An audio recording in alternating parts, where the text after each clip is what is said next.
Okay, good morning. Nice to be here. First of all, thank you for our staff for getting the elevator to work. So we're back at home again, and for also dressing up our room here with the wires. I don't know if you noticed, but how much tidier it is and probably safer. Thank you, Roger and staff, for doing that. My name is Chris Caius. I am the chair of the Kane County Administration Committee. I'm calling this meeting to order on Wednesday, July 15th, 2026, at 10:30 a.m. Roll call, please. Arroyo. Garcia. Garcia here. Remotely. Gums. Gums here. D. Young. Here, remote. K. Young. K. Young present. Juby. We're here. Caius. Vice President. Roth. Roth is here. Okay, we have an in-person quorum. We have two requests for remote from Garcia and Young. Are there any objections? Hearing none, welcome to the meeting. Is there any, I didn't have any public comment? No public comment today. Financial reports are on file. And we're going to change it up just a little bit. I hear our state's attorney is cold in this room, so we're going to do the executive session early right now before the executive report. So I would ask those members that are sitting here that are not part of this august body committee to please step outside for a moment. I've been promised this is a fast one. Can I have a motion and a second to go into closed session to review closed session minutes? K. Young motions to move into closed session. Okay. Young, then is there is Second. Gums second. Roll call, please. Garcia. Garcia here. Gums. Gums present. K. Young. Yes, we're going in. K. Young present. We're still going in, yes. Yeah, it's a vote, so yes. Sorry. Yes. Thank you. Oops. D. Young. There you go, David. Juby. Juby, aye. Yes. Caius. Thank you. Guys, yes. Okay, stick with us for a minute. We'll get into closed session. All right, those in the room must leave the Zoom before we can go into closed session. Oh, yeah. And the other folks online that are joining us, please accept your invites. Hello again. All right, and I'll collect this second. Second, they had human services this morning here. Yeah. All right, Thanks. just- We're going to close it's in session. one, the closed session. Just for the We heat. never. Oh, I'm on my. Just for the heat. It's illegal. Especially. Got it. This one here. Is there anybody hearing my voice online that feels they should be in the closed session? Good.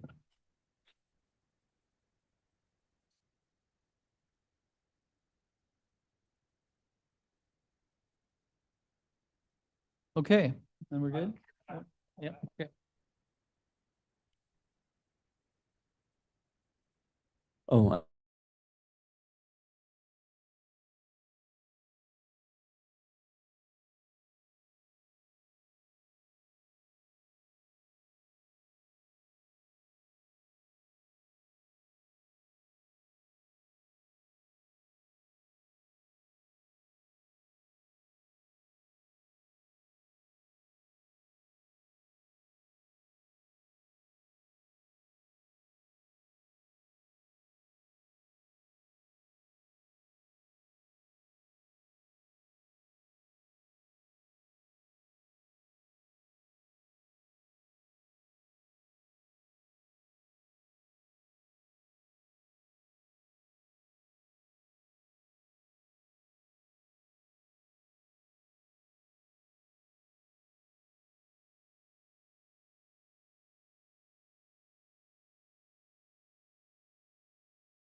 I'll be talking about food right now. Do you want to move to the other side?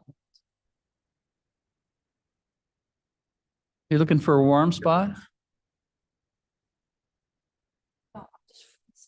That's what I say. You're looking for a warm spot? Good luck. I don't know. Warmer over there? Maybe you can snuggle with, just get in a group or something. The bison do it.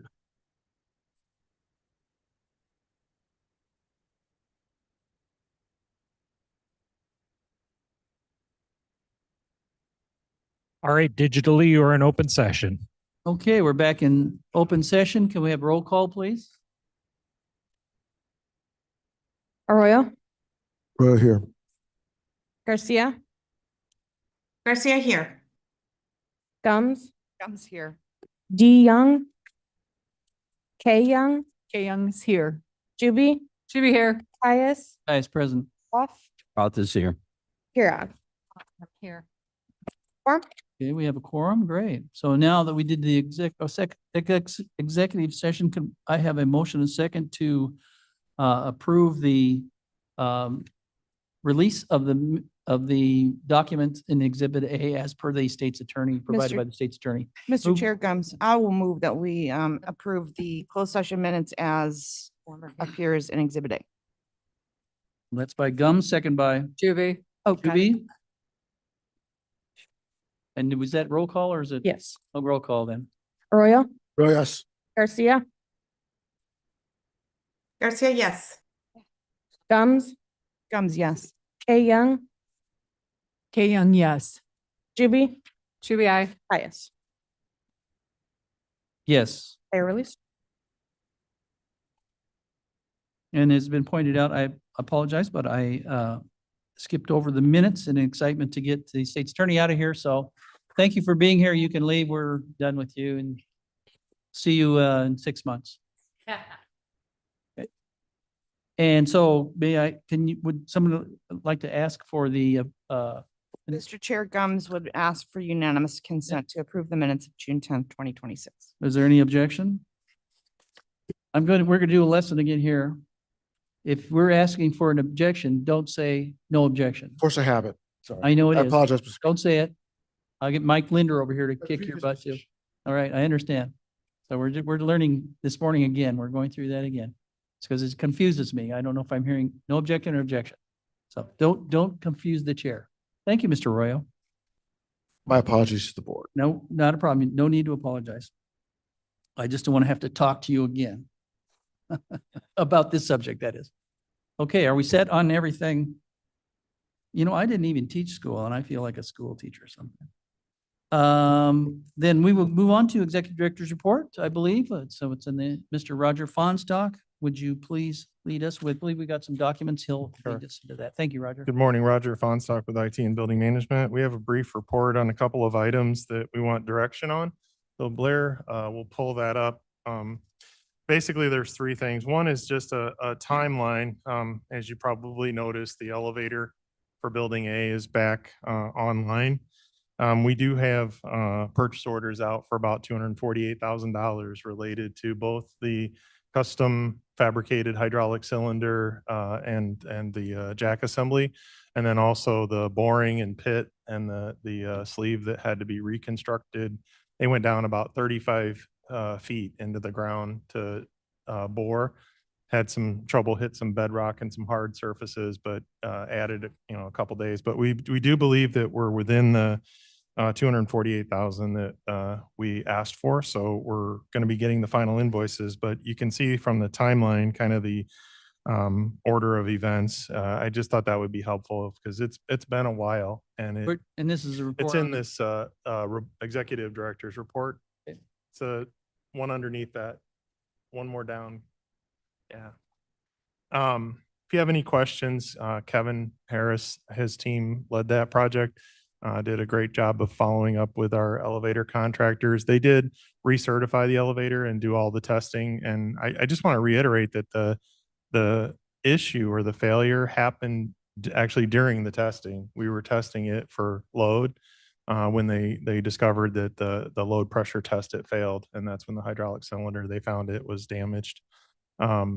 So we do have a elevator that's in really good working order, good condition. The representative from the elevator company, Urban Elevator, told us that that is like a once in a 40, 50-year event to have a cylinder like that. So we think we'll get a long, useful life out of it. If you We'll have any see, questions. see them again in 50 years or something. Oh, boy, I won't be seeing them probably in 50 years, but well, you never know with new medications. Any questions on that? Otherwise, the next item on the list was a concept plan, and this, I wanted to bring this forward. Dr. Iqbal had asked us to look into the idea of adding a second elevator or a lift to building A. this Somebody's building. echoing. I'm not on. No, you're your computer. Oh, son of a. So Take your coffee away.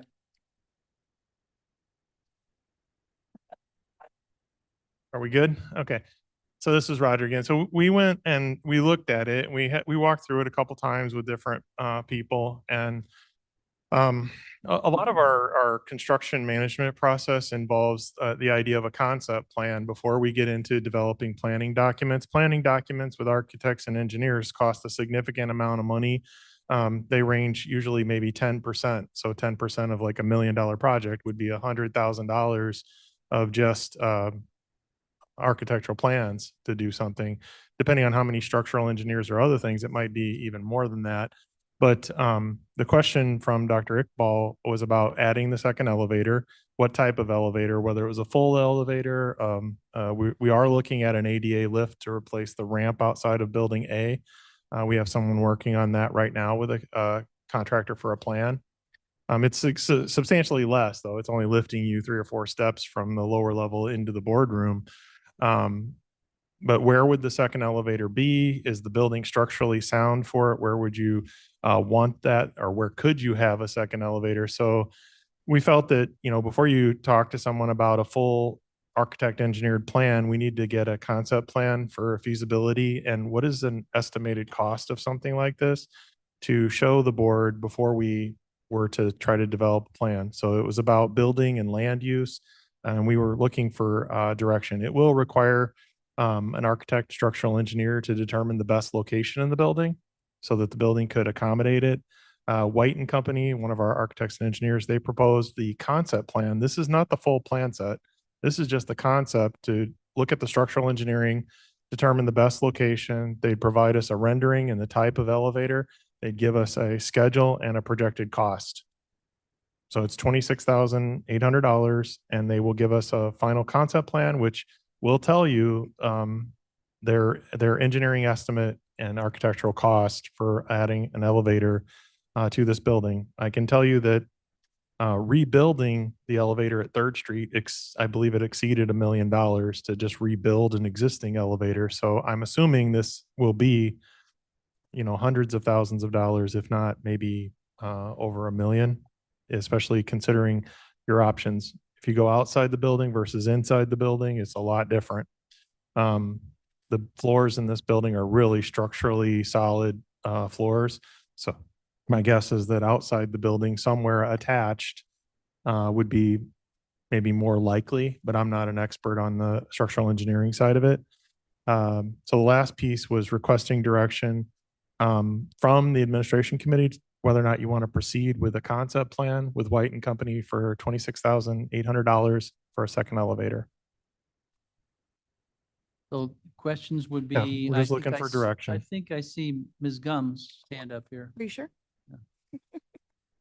Ms. Gums here. I can just say to you that I will not be supporting this. We don't have the money for lots of things, and an elevator certainly isn't in the plan to spend. I don't want to waste any time on this conversation. That's my opinion. I'll do Young and then Juby. I agree. This is Kim Young. I agree with Commissioner Gums. I don't feel any need to discuss this. Other buildings are doing fine with one elevator. We virtually have a new elevator now. I don't want to discuss this any further. Okay, well, sorry, I'm going to ask a question, Maybe- which makes us discuss it a little further. Okay. Have we incurred any costs up to now to get to where we are today? Have we spent time exploring this option? We spent some staff time. I think myself, Kevin, maybe Charles has walked it. I've walked it with Dr. Ball once or twice. This goes back even Henry Thompson, when he was here, he walked the project with Dr. Ball to discuss locations, but I would say it's less than 10 hours of staff time. And Okay. that's 'Cause it. I would just like to make a comment that I feel it's really incredibly inappropriate for one board member to drive a conversation that spends any type of money without it going through a committee first. Thank you. Just quickly, is this building on the Registry of Historic Places or not? It would affect the outside architecture. We're not registered historic places. This Okay. place is not Historic historic. places? Oh, This- no, there's this is not a restrictions for historic Building. building. It was built in the 1940s and it was a school. So it's Not no Geneva or state. Okay. Yeah, it's a interesting, nice location and building, and the architecture is a little different for Geneva as far as, but at the same time, it's not historic. No, it's Catholic school vibe. So Yeah. We my toured. high school is just like this one. I Yeah, feel right we, at home. we demoed a school building on Sixth Street for the library probably 10 years ago. So Okay. it's, Thank you, Mr. Chairman. Okay, well, on the first topic, the vibe I'm getting is that we don't, from the committee, we would not No. given approval to do that sort of Okay. thing. Second thing would be, because your comment is that maybe there's an actionable thing here that we should Well- be, are you stating an opinion? Is there something you think that the board or the committee should be doing? I think that we all have an onus on ourselves to understand when we have a request to staff Mhm. that it would be beneficial for the entire board and the county, or whether it's just because they have information or they have a pet project. And my experience tells me that when one board member drives a project that has not been vetted out by the proper committee or by the proper board, I feel that's an incredibly inappropriate thing to do to staff, because staff should not be deciding who they should answer to or not. If staff is asked a question, they feel like they need to do it. And I just feel that we run by committee, and it's appropriate to do it by committee. And anything that has to do with buildings or grounds is by this committee. And so the fact that even any staff time was taken without it being run through the committee, I find inappropriate. Also, this property in and of itself is historic, not the building. But the property is because of the Coles and the Popes who actually had it. It was a summer home and they owned all the way to the river and whatever. So, thank you. Okay.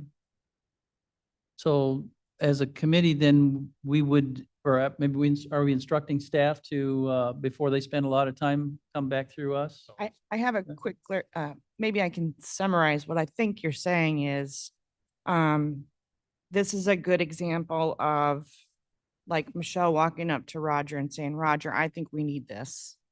Can you look into it for me? And you're suggesting that instead Michelle should come to this committee and say, I think this is a good idea. I'm going to go ahead and ask Roger, how do you all feel about it?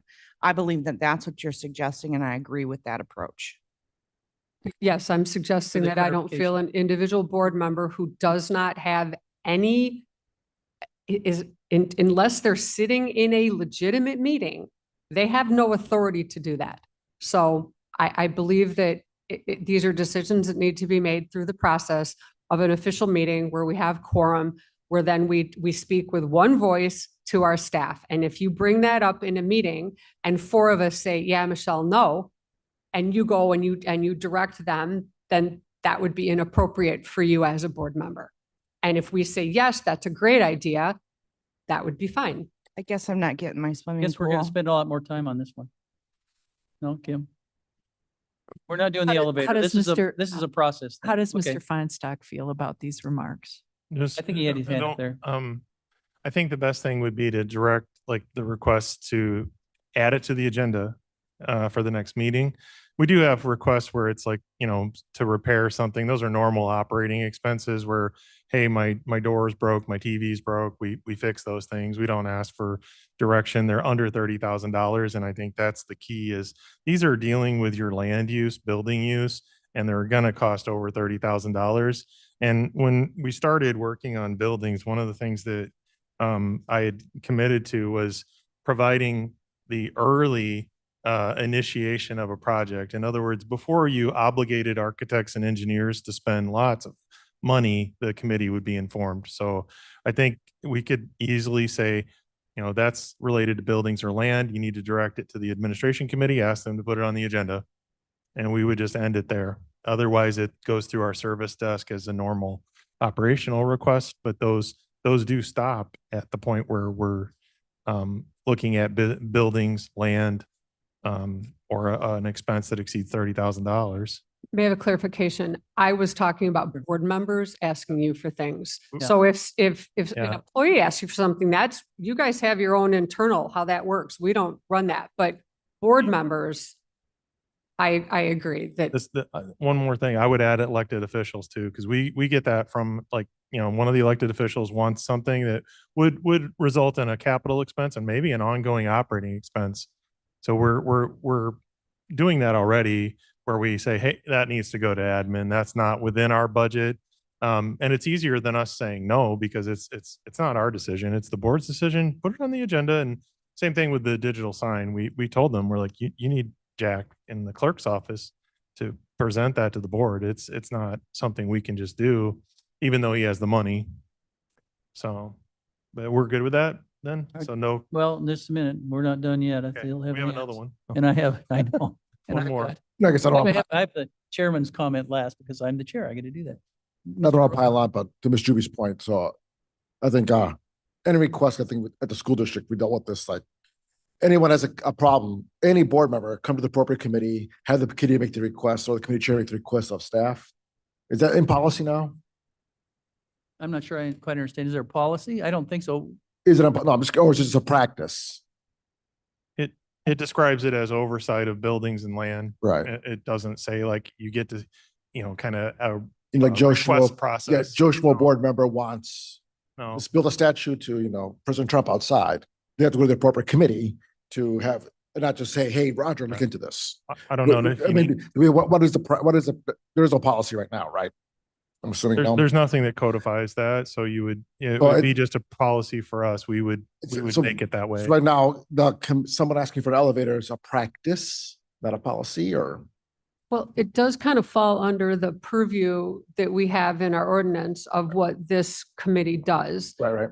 The practice about board members' behavior is generally not a policy. You know, it's more of a Right. guideline about how we think. And because we lack training in that, we don't know that that's inappropriate. Yeah. So I think if we mention it in several committees and then in the full board, people can understand that this is why we don't operate like that or why we shouldn't operate like that. And I'm sure we could make a policy for it, but I don't think it's necessary. And this should apply to all committees too. It should apply to everyone. All committees, yes. not just ours. You shouldn't bump somebody else's committee just because you don't like what you think their answer is going to be. Okay, thank you. The horse is dead, so thank you. The key is we don't want to waste time of our staff or have our staff wasted. So I'm pretty sure we can't tell any other board member, or any other elected what they can do in their position. But I get the feeling that that we are requesting that those board members, if they have something, please, and there may be some wiggle room because you may have to check it out a little bit first. I mean, sometime, a little bit of staff time, but certainly not worth, and I think we followed the process actually pretty close, other than we've gone through a few more iterations with different people doing this, so. Is everybody satisfied with that discussion that we've had? Can I just Are you throw gonna- on one thing? Because I think it's Okay. relevant, for my own clarity. So this recently came up yesterday about my wanting to send the sign project back to this committee Mhm. to redesign. So, Roger and I had exchanged emails and he asked if I would sit down and I thought that was a great idea. Is that something that would be okay with this committee if I can explain to him what I'm envisioning? And then, of course, that will come before next month's We've already meeting. had it go through the committee, right? Well, it's coming back. Well, I know, so, Yeah. but that is a committee process, so certainly that. Well, I just don't want people to, like, I'm trying to make sure that everybody's cool with that I'm sitting with Roger.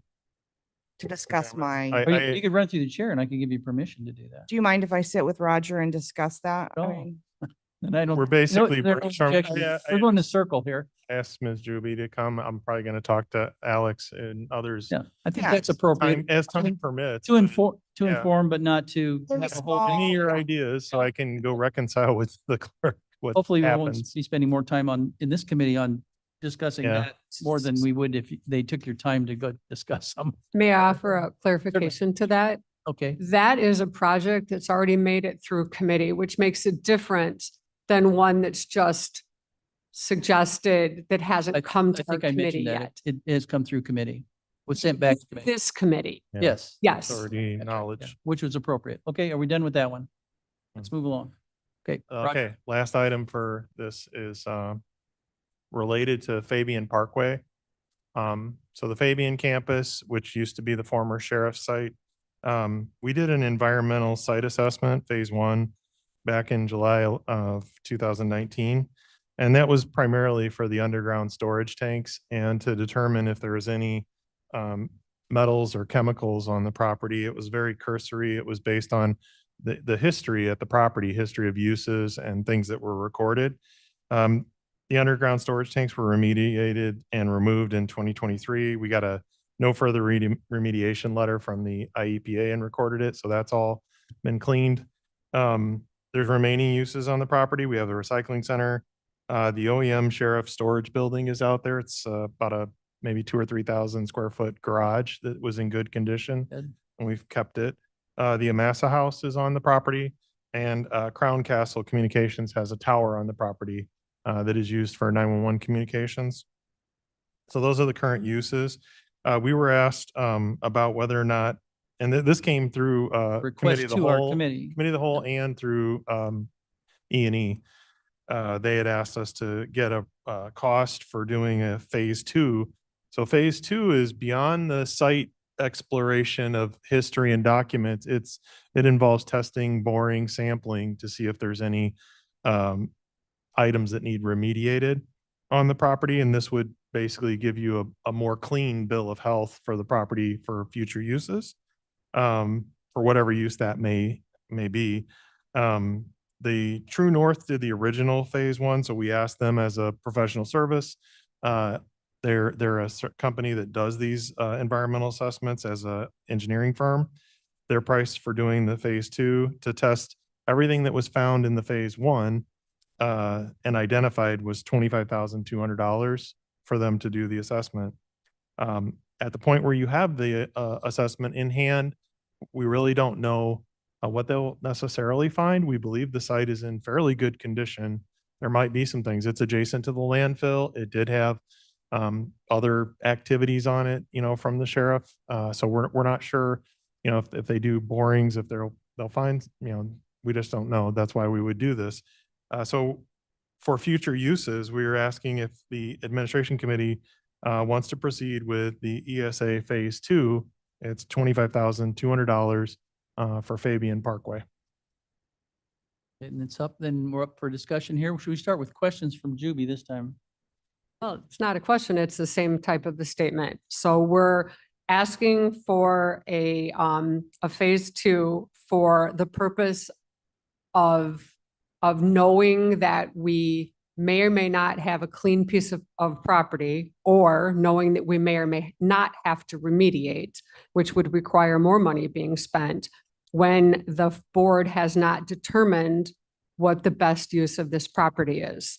So I am obviously not going to support this. That's $25,000 as a gateway, depending on what we find. Remediation is very expensive.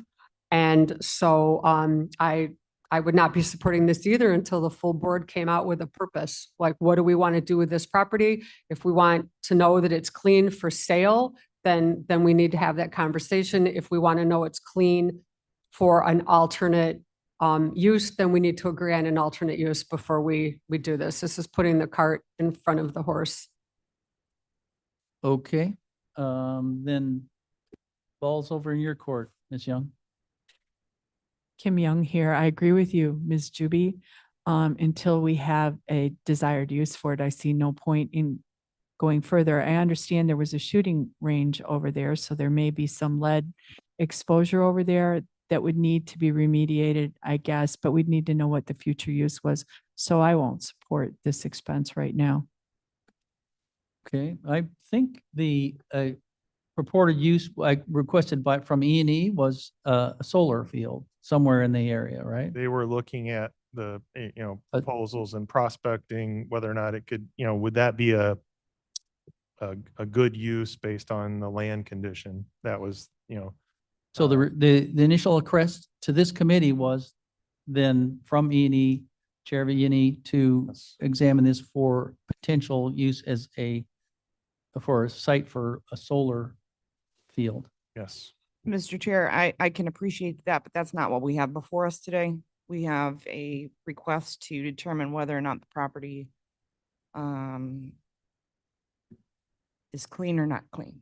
And I hear you, but that request hasn't been agreed upon. So to the point of we're putting the cart before the horse, we need to agree on what we're going to do with this parcel before we invest any money into it. And that's here, that's here. So I won't support this either. Okay. Okay, Mr. Young, your hand is raised. Yes, David Young, thank you. I agree with Michelle and Leslie that we need to understand what we want to do with this piece of land before we spend any money on it. And I agree. And with same with Kim Young. Thank you. All right, thank you, Mr. Young. Anybody else from the committee here have comments on it from the committee? Mr. Arroyo, did he? Oh, did you have a comment? Madam Chair? Thank you very much. This has got nothing to do with the recycling. It has to deal with, with phase 2 environmental. It has to deal with the Amasa House. So I'd like to talk about that. I'm sorry, you'd like to talk about the Amasa House? Yes, sir. But I'd like to talk about that as you feel appropriate on your agenda. Well, I don't think that that's on the agenda. It's not. So can I, but I'd like. No. If you don't mind. If you'd well, like to bring it up under new business or something. That'll be fine. Thank you. I'll Okay, bring let's it up have it under later. new We've got business. business to attend to, and then we can I'll maybe. do, I'll do it under new business. All right. We're good. Then I'm not sure we're good on this one. We'll have to come to resolution whether we're gonna, if it's a consensus of the committee. And I get the feeling that it's not the consensus of the committee. I'm having, and I just want to do just what my point, and I don't need to discuss it or, have a discussion go.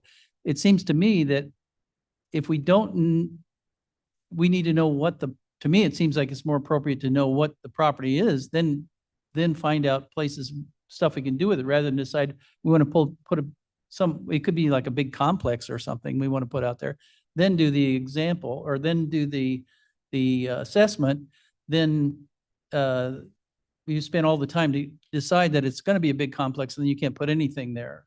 So it doesn't seem like if you go into a room, before you go into the room, you should know what's in the room, and then you decide what to do with the room. May I But, compound on that? We could move on. Well, I think we are looking. You're going to say what you said No, I think before, we're if looking you're for gonna repeat what you said, consensus. I understand and- what you're saying. Yeah, But, consensus, but like, I believe we have consensus. Okay, I and believe to we have a get- consensus. That was just my point of view. I believe Consensus we is have that we would not move consensus it that we're forward not moving it forward. until we do. What do we want to direct our staff to do then? Nothing. Well, what do we want to do as a committee, or we need to take this to a board to have a use? How would we get If, this? to if, the board? if you don't mind, if somebody would like to propose a use for this, then it should come before us with like a straight up plan. And then we need consensus from the board on what we're going to do with this piece of property. Now, there are people that want to do certain things with the property and people that want to do other things with the property, but we have no consensus on what that is. Right, And until we have that, we shouldn't spend any money until we decide that. okay, point taken. Then if someone comes to us like you're talking about the solar field, says we're going to put a solar field and these are the dynamics, then we would then examine it for that process. And we would request that, yeah. So, Does that sound like we're going in the right direction then? If- Mr. Royal? Mr. Chairman, if there's any like shooting range, any debris on the property that can cause future environmental damage, are we liable in the future to the state or the county or the municipality if we don't do anything about it now? That's a bigger question. I'm not sure we can answer that, but I mean, are we required to quote unquote maintain the land? Yeah, That requires us to do this study that would now. go to my argument of we need to know what's in the room before we actually decide what we're going to do with it. If it's I top secret, we think- wouldn't do anything with it. I think we heard in another committee, perhaps on the other side of Kirk Road, that if we don't know what's in there, we don't have to deal with it. Right. But once we find out, we have to deal with it. So if we do this as just a pre-thing, and we find out that we have to do remediation, we have to do remediation unless we're going to prevent people from being on that piece of property, which is a whole nother thing because it's public property. So I just think it's best that we follow the committee structure. And if someone wants to determine a use for it, it should come before admin, and then admin should send it through to And then- exec, and then send it through the full board, and the full board decides yes or We're, no. we're asking for a formal plan of some sort. Right, but right now, what we're asking for is, should we spend money on a piece of property that there's been no consensus And on? Mr. So Fonstalk, ignorance is bliss. Not knowing what's there is happy. Ignorance is bliss. okay, no, stop. Good, So okay. this is Roger Fonstock. The one thing I would point out is that the initial phase one, it just identifies areas from records where you would want to test. There is no cited or documented issue with the land. So this would be just verifying that what we know today is true about the land. You're right, though, that once you find out, I think you have some due diligence that would follow. But Mhm. right now, there is specifically known issue with the property. There's just these initial phase one reports that say, historically, this was on that property and you should test. So the underground storage tanks, we knew those were identifiable. They were fuel pumps sitting in the yard.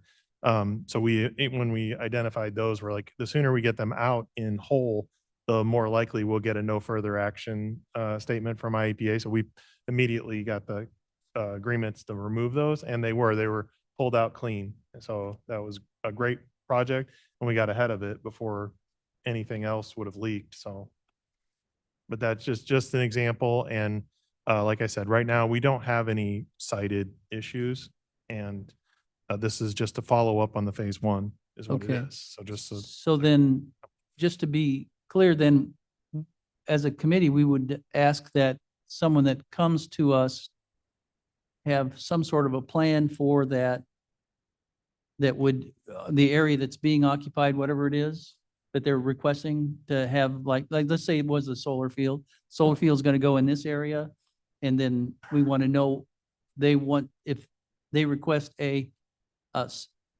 that project go in that area, then we would then they bring it to this committee, and then we would see if it was possible to go in that area. We've done this before with the last, parcel that we utilized. It came through the process. I mean, it goes back years now, but we followed the whole process to determine that that was viable, agreeable. The board agreed on it. All that happened through Do committee. you have any specific example? You talking about the judicial solar field or something? I mean, that all went through that. I mean, there's multiple different things that we do that way, and that's how it should be. Well, I'm just, Yeah. when it comes back here, I want it to be as smooth as possible is all. That's all I'm asking, is it be smooth. Okay, so I think what I'm understanding what you're saying, I'm not sure if it's, I'm already predetermining it. When it comes before admin as a potential site, that moves forward to exec, or it doesn't move anywhere if admin says no. The second phase of what we're being asked for today would come after the full board determined that would be an acceptable use. So we would still be, say that it came on our agenda next month, Mhm. and they gave a presentation, then it would be going to exec, going to the full board. If it got passed, then it would come back and then- through admin as what is the next phase of things we need to do to determine if this is a good use. Such as a site examination. Yes. license, Okay. Does that make sense to you, Mr. Fronstock? yes. So just so if this comes back up again, we'll just have a smooth process. It's going to take a month to go through the whole thing, then back again with it to actually make sure the land is okay, then whatever. If it all, Yes, except I'd like to add that it couldn't start the process till after our next admin meeting. yeah. it's Because gonna it didn't make it through this. So it would go in the August admin meeting, and- which would put it in the Understood, September right. exec and the September. Yep. And then it would come back to us. Right. But that would be the process. It's Yes. rolling down the way. Okay. I think we're pretty clear on that. Is there any objection to where we're headed on this or any misunderstandings? Okay. Thank you, Mr. Fonstock. Carry on. Okay, so that concludes that portion of the executive director's report for items.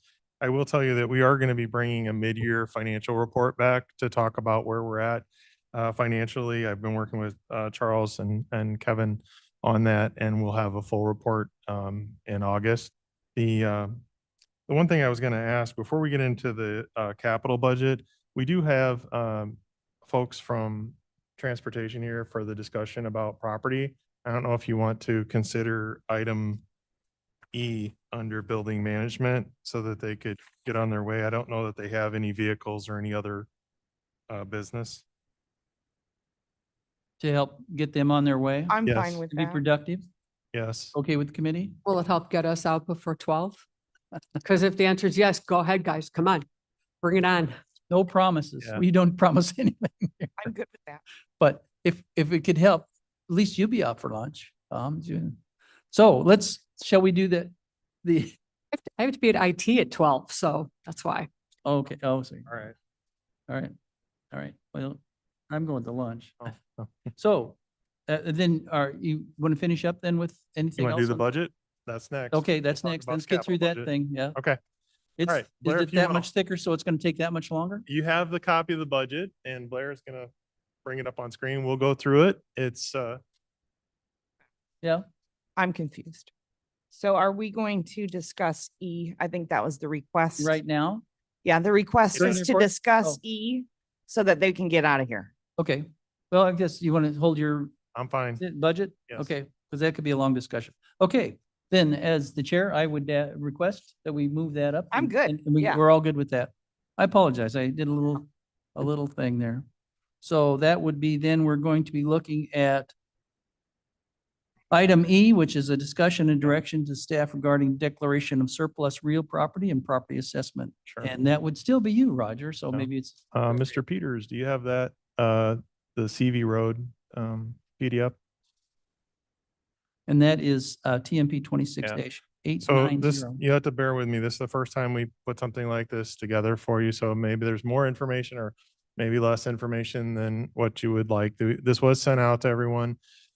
We do identify a couple of parcels that are under consideration by the committee. Those parcels are north and south of CV Road. Their use today is from the Transportation Division. They have a salt dome and salt operation going on. They have road materials, gravel. They also store debris and some equipment sometimes, but that's the current uses of the property. It is a considerable amount of acreage, but the report itself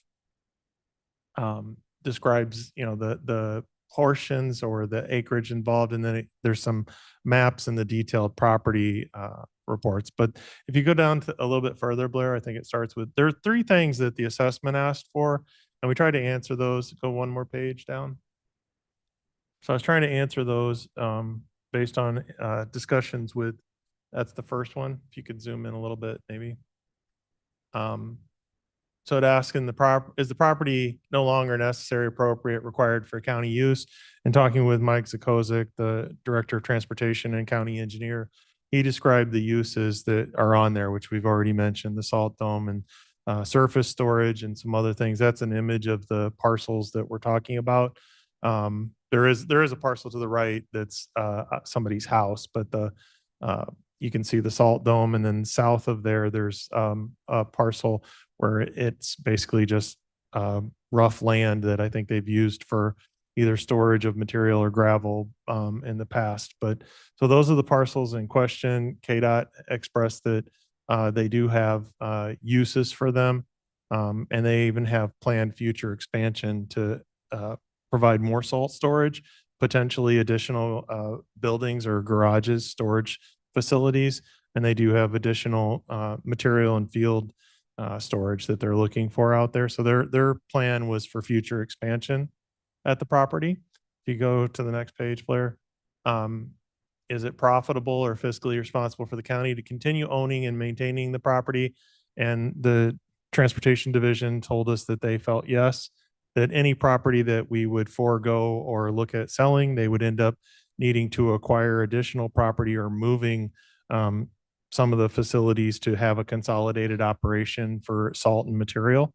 So they saw it as parsing or splitting properties would ultimately lead them to buying or acquiring more property, and it would be at similar values or similar costs. We don't have an appraisal for the property, and the county records, obviously, because it's exempt, it's not assessed, so we don't have real values for it. There was a statement from Mr. Zukovic about the purchase of it, and it was an interesting deal where they had acquired the property by making payments over time from one of the transportation funds. So he firmly believed that it was from transportation funds and the agreement they had. And then the last was, is it in the best interest of the county to own and maintain the property? And Mr. Zukovic and staff said yes. They feel like they'll have future expansion. They're going to use the property for the existing salt dome, which is a substantial building. And so it's used extensively. They even have some plans for expanding uses to offer services to other agencies to store salt and to warehouse it so that other agencies can get better margins on purchasing salt and storing it if they don't have adequate facilities. So they're looking at the potential of expanding that, and then also future use, possibly buildings. It is centrally located. It's near state highways and county roads. So they look at it as a center point, is what he described it as. It's mid county. And they felt like in the future, they'd have to acquire another property. The property that they have out on Burlington and Empire, they're land constrained. They don't have any more space, from what I understand, on that property to expand operations. And this would be a likely location for them to do more operations or expand. So I would say overall, their general recommendation was to hold and keep the property and use it for future expansion. So we do have Mr. Rickert, and we have Mike Mr. Way from the Transportation Division. If you want to ask You them want to add questions or hear something from them. on detail? Michael Zukovic, Mr. Zukovic couldn't make it today. He's out.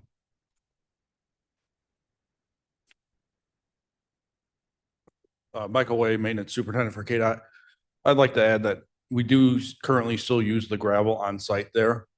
Just over the 4th of July weekend, that flooding that we did have, we were able to respond to the roads south of I-88 with that gravel and fill it in. And we use approximately $30,000 worth of gravel out of that stockpile that we did not have to buy. On top of that, while we are fixing Scott Road, we're looking at another $30,000 to $50,000 worth of gravel coming from that pit that we will not have to buy to repair the roadway system. We also worked really well with OEM, and that site down there is designated as a debris management plan. So we use the town of Caneville. If Caneville is hit with a tornado, you need approximately 40 acres to sort the debris, manage it, and get it off to the recycling plant. So that is part of the debris management plan, is the CV Road pit location. Okay. Do you want to add something to that? Is it? I would only add one more thing, that, we continue to address the concerns of municipalities for response times and just making sure that we have a high level of service when it comes to either the emergency management or even response to snow and ice, et cetera. And this has been part of those plans to start looking at addressing some of those concerns, both on the south end of the county as well as the north end of the county.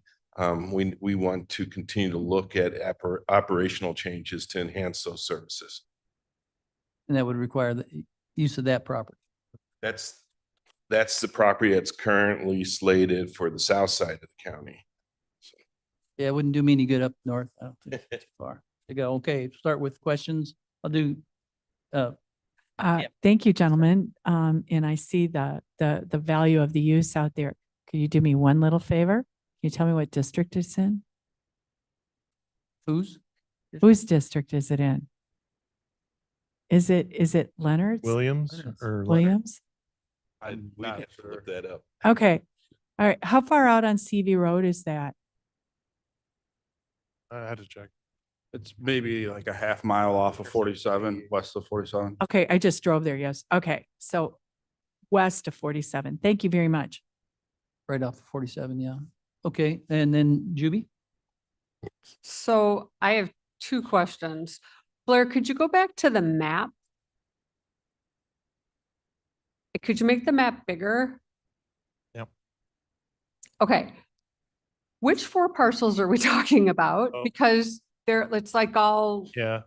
You'd have to, the enumeration on them, 01 where the salt dome is, that small sliver 07. They're the last three digits of the PIN numbers okay, by where, township section. So you'll see the red. okay, so we have 003, 007, 001, 013. Those are them? Yeah. Yeah, so That's correct. on the south side, the two kind of triangle shaped ones that are like the woods, those are the two. And then on the north side, you got the building, and then going to the far north side there, those are kind of the other two main ones. These Those are our two four here, and these parcels. two. Okay, could you do that again? I was looking at my thing. I didn't realize you had These okay, two? so that's one, And these two are the south. and Yeah. that's 2, 3. I thought there was 4. There's two on the north, this little. 2, sliver. oh, 2, okay. And then my next question is, what are the blue lines delineating? Believe those were just artifacts from the image that I used. I'm not, I'd have to ask Lebo. They were at a GIS, so. What, are those water? Yeah, those are water features. I don't Go ahead and talk right into the microphone, Yeah. please. Plug that up.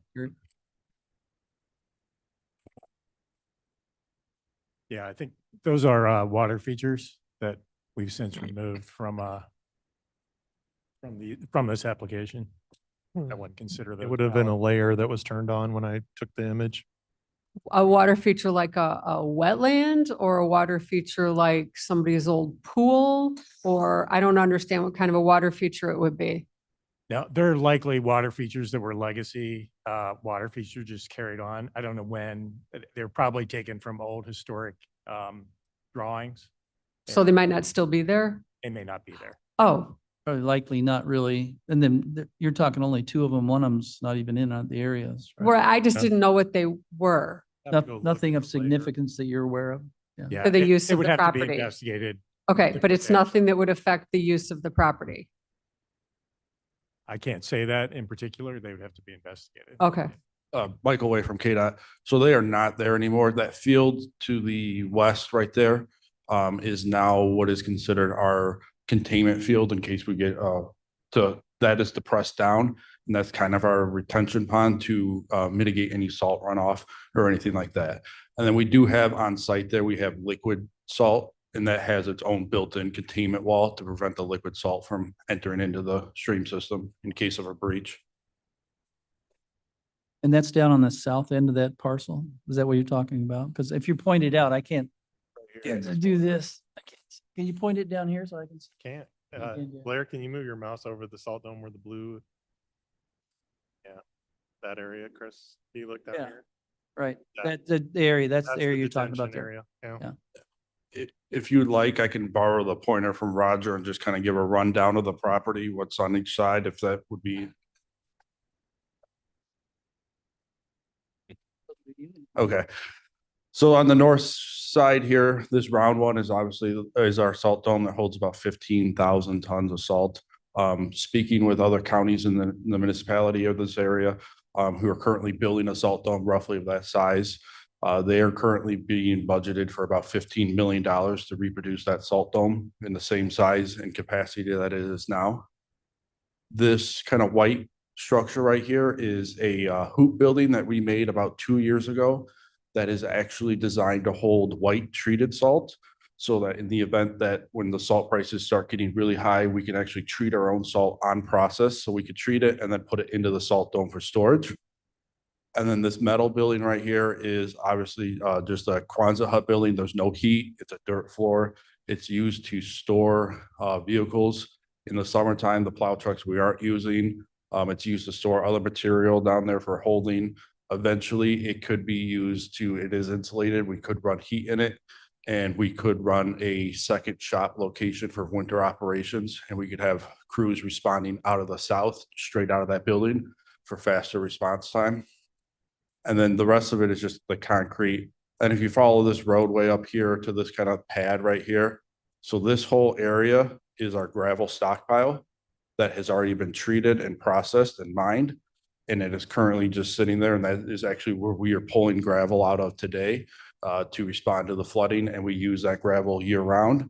So on historically, every year, we only actually budget about $10,000 for gravel due to if we have to buy specialty gravel or different types of gravel. Most of the gravel that we use for projects throughout the year come out of the already mined. Estimates there of what we can find from data is we should have enough there to sustain operations for the next 20 to 30 years. On the south side here, you have two roads here. Right here is you come down into this grassy field right here, and it's actually opens up, and that is currently where we stockpile tree debris and brushing and then our mulch. And we'll kind of gather it there for about 5 years until we have enough to haul out to a facility that once we get enough of it, they'll actually take it for free. And then we don't have to pay to dispose of it because they're getting such a high volume of it at once that they'll treat it and they'll turn it into mulch and they'll sell it and do what they need to do with it. Then on this side is just kind of the old, what used to be the old sheriff's shooting range.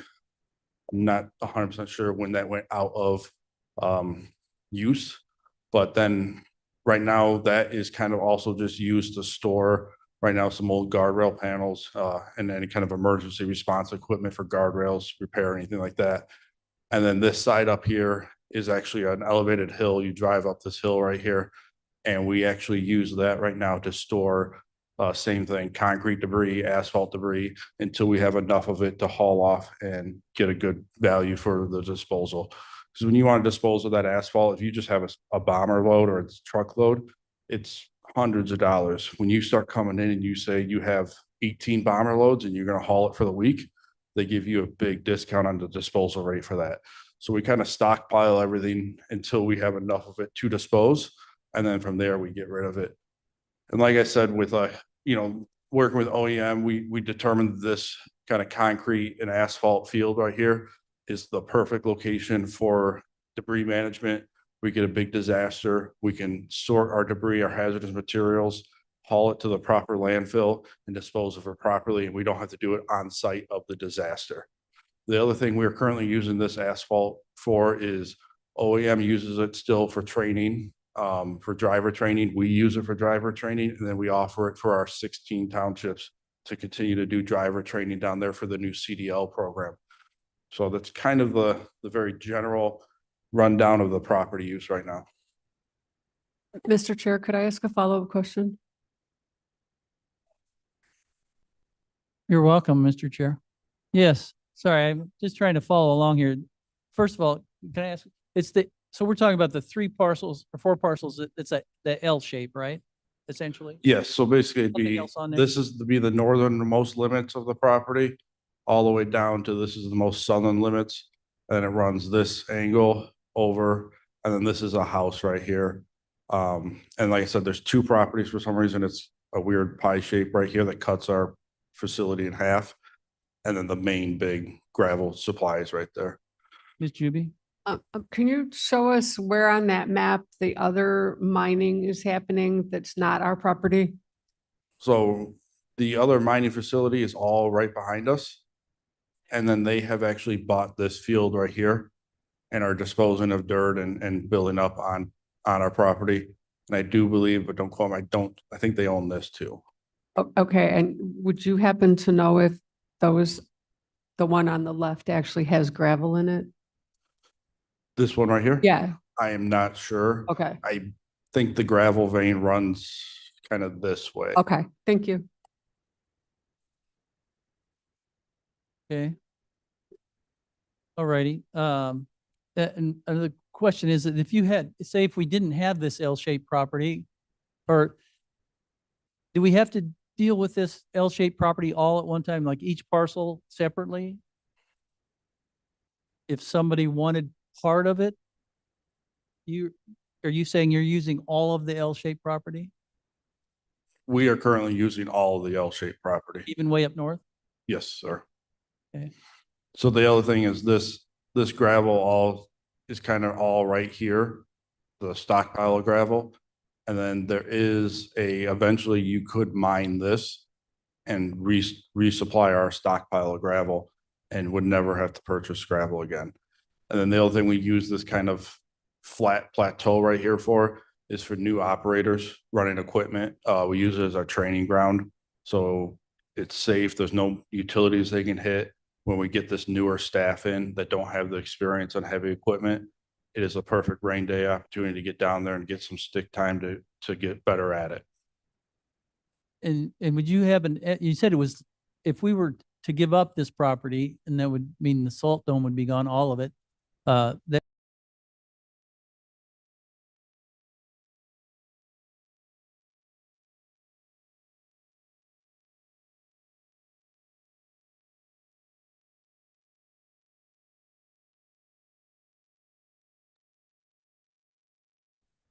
I can't hear.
I would have been surprised if you had come up and said, we don't want the land. I would, and that's not insulting. I would have been surprised. But this just illustrates why it's so important that we have the policy that we just put into place. Because it comes to, did you give us enough information to make us determine whether we feel that that is a continued good use for the property? And I believe you actually did. I believe that when you weigh the cost of replacing what we use now, and the key word is now, I think it's in our best interest to keep this property. Now, I don't know that next year it will be in our best interest. And I don't know if someone's willing to come up and say, well, we'll give you $300 million for that. I don't know that I'm not saying they would. I'm just saying that. That's one of my questions too, is okay, what would be the balance? We're Well, talking I about think the balance is right now, I think they have shown us that this is a solid use for this property, and in the financial condition that we're in, this is good to continue it. But I think it is also important to understand if something comes around that we didn't anticipate, someone who really, really, really wants this property regardless of what's there and is willing to pay us way more than what our 10 or 15-year projected expense would be, I think we should have the conversation again, and we should go through the entire, we shouldn't use what you said today for another conversation because it would change. But I think right now the policy did exactly what I thought it was going to do. And I think you did a good enough job convincing me that this property is best in our best interest right now as it's being used, but I'm one of 7. So. Okay. And you have had yours. Anybody else here on the committee or off that would have discussion? Mr. Fonstock, according, or maybe Ms. Juby too, who follows this along, what do you think are we to a point where we're going to just give a recommendation that we don't sell the property here in the committee? I would think that because it came to this committee, if the majority of the committee determines its best use is currently as it's being used, I would think unless someone requested it to move higher up to exec, which we've had before, when we've thought, well, 7 people maybe shouldn't be making a decision like that. But if no one requests that, I think it would be sufficient to leave it here and let our decision ride. But Michelle could bring it up and say, no, she wants to go to exec. And then we would vote to send it to exec or I don't not. know that we vote on that, but I would caveat this with this. It's exactly all the information I wanted, but my brain is looking like 10 years in advance, and I personally anticipate a large expense for the county. That's where my brain is. If something potentially is built there or we're expanding this. So I would like it to go to executive just because I'm anticipating that this land probably is gross. Let's just use that word. There's probably stuff buried under there that I don't want to know about right now. Nobody really wants to know about, but in 10 years, if somebody's going to build something there and our goal is to expand, we're going to find it. And so that's where my brain's going. But I'm only one person, and that's just my single request. So.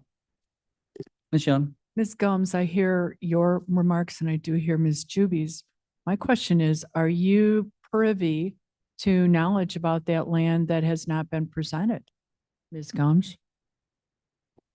Mr. Chair. As far as contamination is concerned or something like that? Because you said there's. I think we have had generic conversations about items that are buried under that. Yeah, I think I could probably handle that. Yeah, We thank you. probably weren't involved in that. We've discussed this. We've had this property for a long time, and there may be things that happened a long time ago that were buried out there, not like a toxic waste dump exactly, but equipment and things like that.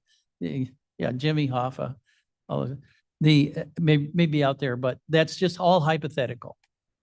It's hypothetical. So I'm not, that's just Ms. Gum's expression, I believe, of that. And I'm, as just a member of the committee, I think we've, as Ms. Juby has said, unless you want to repeat what you had said. No, I just have a question because I feel that what got thrown in the ether was really inappropriate. Have we done a phase 1 on this property? We have not done a phase one assessment. I think we've done some cores. I mean, the thought that is being expressed here is for the south part here where the shooting range used to be. So there's potentially some concerns where the shooting range used to be. Okay, but we, as the property is right now, and for the uses we have, and even with a speculating of our future use for it, that is not something that could hold us back, correct? We have enough land north where we are not concerned? Yes, the north side is still has a license with the mining authority.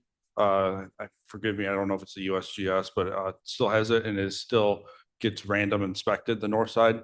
So the north side is, lack of better terms, clean. Okay, so I think we should be really careful in the future of suggesting that we might have something on our property just because of a prior use, and also that may become a very expensive remediation in the future, because we have no knowledge that that portion of that property is going to be used for anything other than what it is now.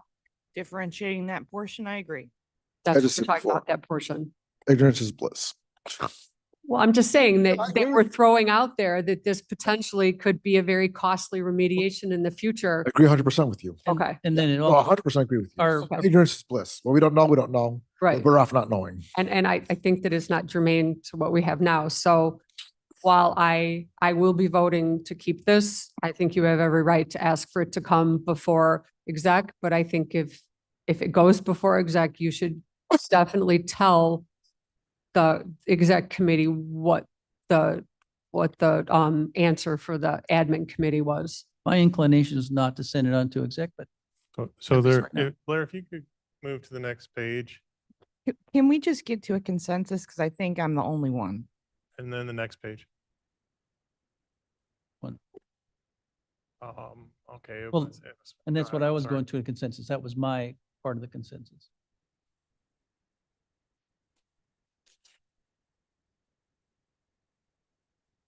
Are we doing consensus? I'm not sure what we're doing. You had to say, do you have something else you want to add, Mr. Fonstock? So I just want to add the next steps were for you to have us prepare a resolution declaring it surplus property. And then there would be a public hearing as it goes to the county board. So that's what the Oh, I ordinance see. says. Okay. Just so you're clear that the next step would be to draft an ordinance that would start in admin and go through declaring it property that you could dispose of by method of your choice. The next step, if it passed Yeah. consensus here. Yeah. If I well, get that's that what we're doing. direction Right, to so do it. I would say that we wouldn't do that then. Is that a consensus? You would like to do that? I think I'm the only one, so yeah. Well, we'll find that Yeah. out. I hope. Young? Okay, anybody else? Okay, I guess that answers that Okay. for right now. With the caveat you said, It's- this is brought up again. More information could come Somebody to comes light. with $300 million, Yes. well, thanks, la-di-da. Okay, and then Mr. Fonstock, continue. What, Yeah. oh, All right, so the next, and we have the capital budget that was sent out to everyone. It was in the executive director's report. I'm gonna go through this. You've had time to read it. I think we got it out a week or so ahead of time, but I'll go through the highlights and talk about a few things in here that I think are pertinent. We were informed by the finance committee chair and the finance officer that they were going to provide some additional funding for capital. So you're going to see that in here. We do have projects from 26 that are going to carry over into 27. And then we have some new things that were added as a result of the additional funding that they informed us of. And so we'll get started. The committee goals haven't changed. You know those. This is something that came out of the facilities master plan, and it's important because we've been trying to address those 1 to 3 year short-term plans.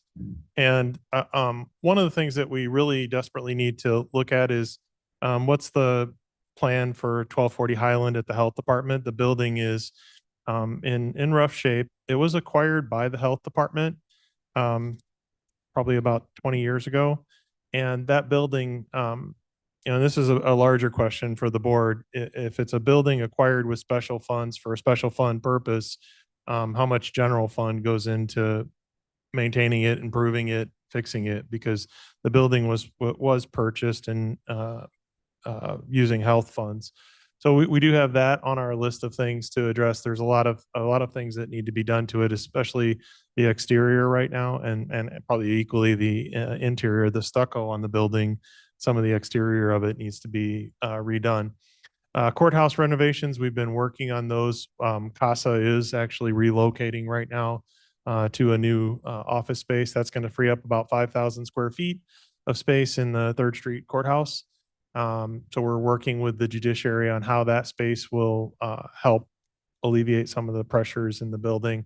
Government Center, we did do some work to move environmental water resources to Building E, and we have the subsequent space available on the lower level. We've been working through that. We're going to bring in some plans and recommendations for how that space might be used for your consideration. But the idea would be to arrange it so that you have better public facing services and things that are on ground level for the public for ease of access. And then also some space where we might have available for people to do meetings or hoteling of office space for someone that has special needs. Last is sheriff's surface parking and impound lot. That's being done right now. We're working on that and the additional parking for them. The new satellite office facility in Elgin, the health department is finalizing their architectural plans and recommendations. You will probably be hearing through the health committee information about that shortly. I believe they're in the final approach to having what they want to do with the building and how they'll fund it and that. So there are some larger concepts on there: judicial center expansion, new facility for CANCOM and OEM, new satellite offices in Aurora. We do have kind of a distributed model where we're in 3 different places in Aurora. And that was the discussion in the planning process, was a facility where you would have more centralized services. And then the far ranging 10 plus years is, what do you do with this government center campus? And, what do you do with the branch court on Randall Road in St. Charles? So I just wanted to revisit. We are trying to address things that were relative to that plan, and we keep an eye on that to make sure if we're focusing on building renovations or work, how does it fit into this? So this is an overview of the capital budget. In 27, we are expected to have a $9,295,230 capital budget. In 2026, you see the number 8.8 million. It's about $418,000 more. It's not all new money though. We do have carryover. In other words, because of ARPA and all the projects and the time of projects, some projects take a year or more. You'll see some of the projects carry over from one year to the next. So for building management, we have 4.7 million carrying over, and we have 2 million of new capital. And that was from finance providing us with numbers for new investment in capital. IT had 1.1 million of carryover and 1.5 million of new capital. So the fund balance utilization for those carryovers is about 5.7 million. So that's projects that we started the year with and didn't finish, and we're carrying them into next year. And then we had 3.6 million of new capital for 2027. So we're at about $9.3 million for the capital budget. The rest of this is really supporting what's in that summary document. So these are the projects that were identified, working with Kevin Harris and his team on building management. A couple of new things that are in there. We've been working through the judicial center. That's been our primary goal, is trying to get those buildings in good serviceable condition. Fire panel and devices, that project is continuing and ongoing. We've had some issues with getting through the buildings and with a variety of things, but we're still working on that. The Adult Justice Center, the kitchen and laundry, it's moving along. A lot of it is going to be done this year. We're going to carry over into next year. But that, I think, originally was about 2 million for the kitchen and laundry. And then also, I think it was $1.5 million in heating and air conditioning, ventilation, ductwork, stuff like that for the venting. We are going to start working on the Adult Justice Center piping. So a lot of the things where we have water issues with piping and old water piping that's eroding or having problems, we're going to start going through it systematically, area by area. And then you get into some general HVAC large system replacements. And it kind of trickles down from there as far as smaller types of capital purchases. We're taking our vehicle replacements down to $50,000. That's really a placeholder for a vehicle that if something in one of the offices or departments fails,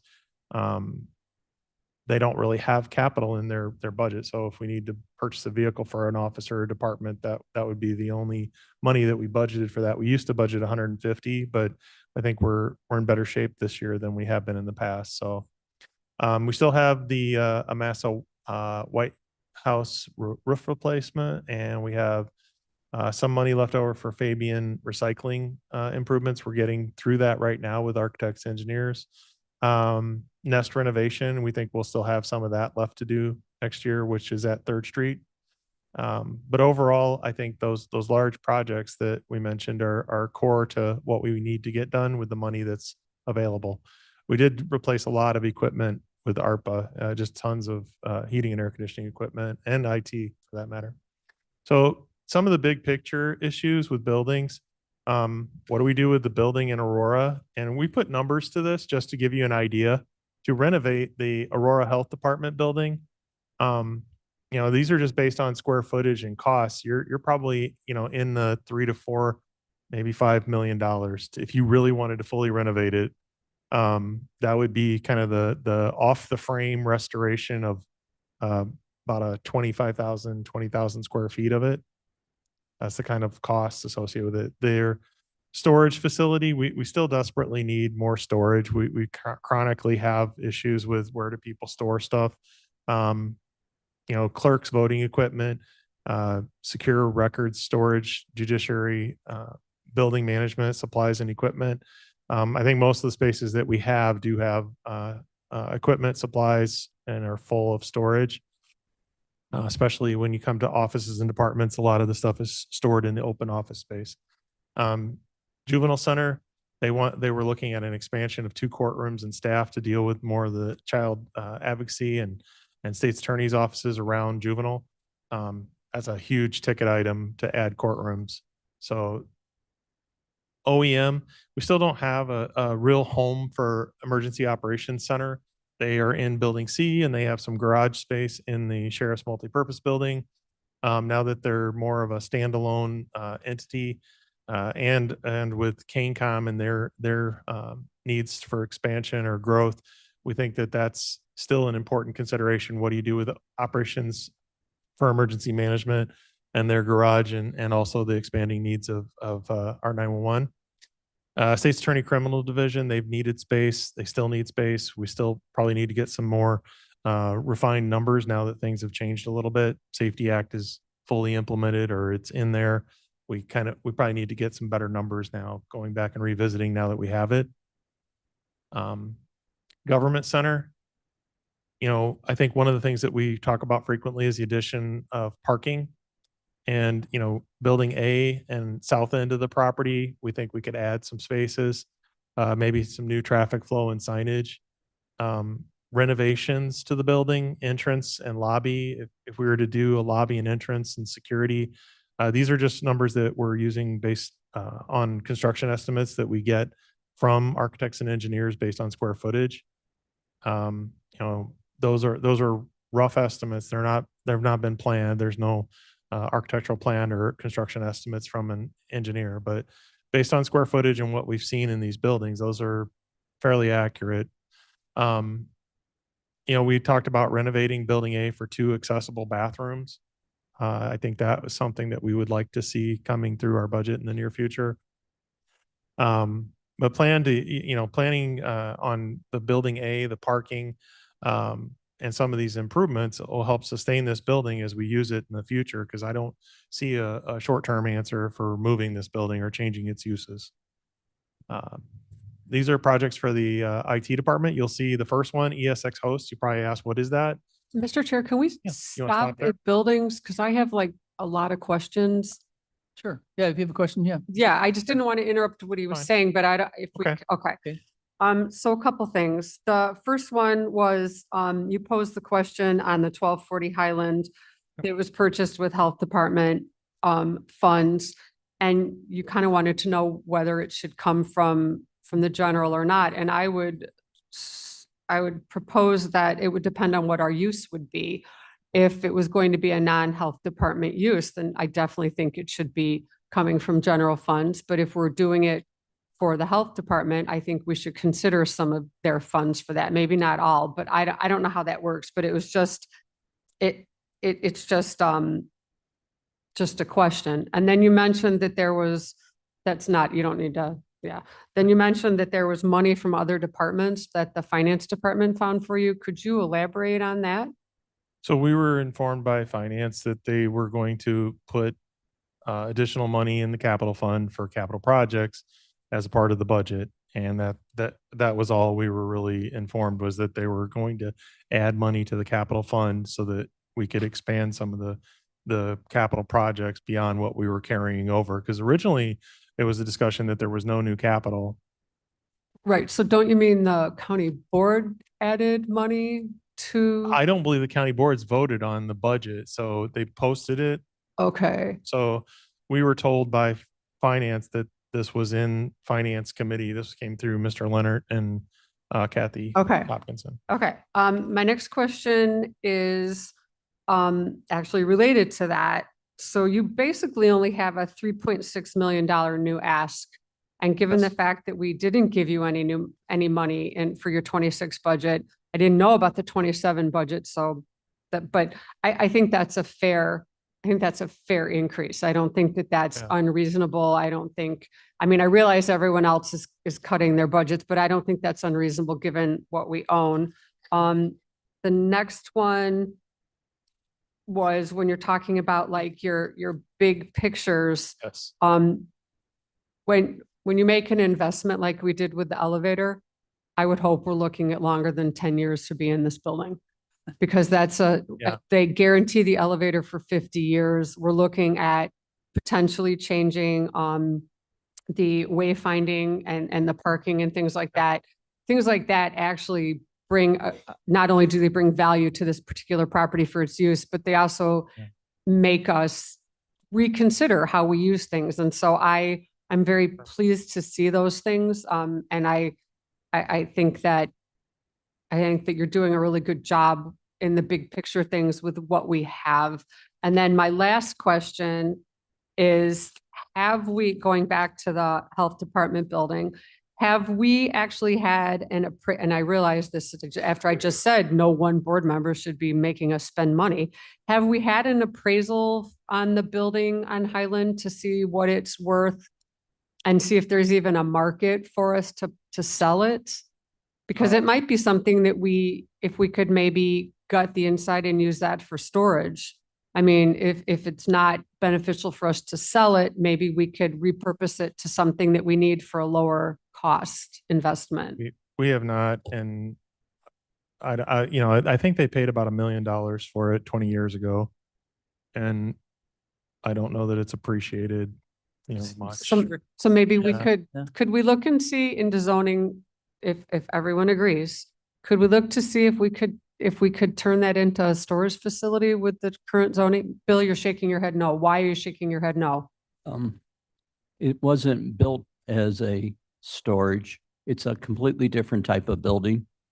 Well, so was Montgomery Ward's. Montgomery Ward's And I wasn't don't built think for we the should- clerk's office. And I've been Right, recommending here for we go. years that we But need to look at, it shouldn't be how used about if for we get an storage. expert decide whether we? Well, can do I that? agree, but that's But you're gonna what keep goes into the talking anyway. consideration. Well, I'm just saying based off of my experience. Well, I'm glad your experience is in buildings and how to convert them to warehouses.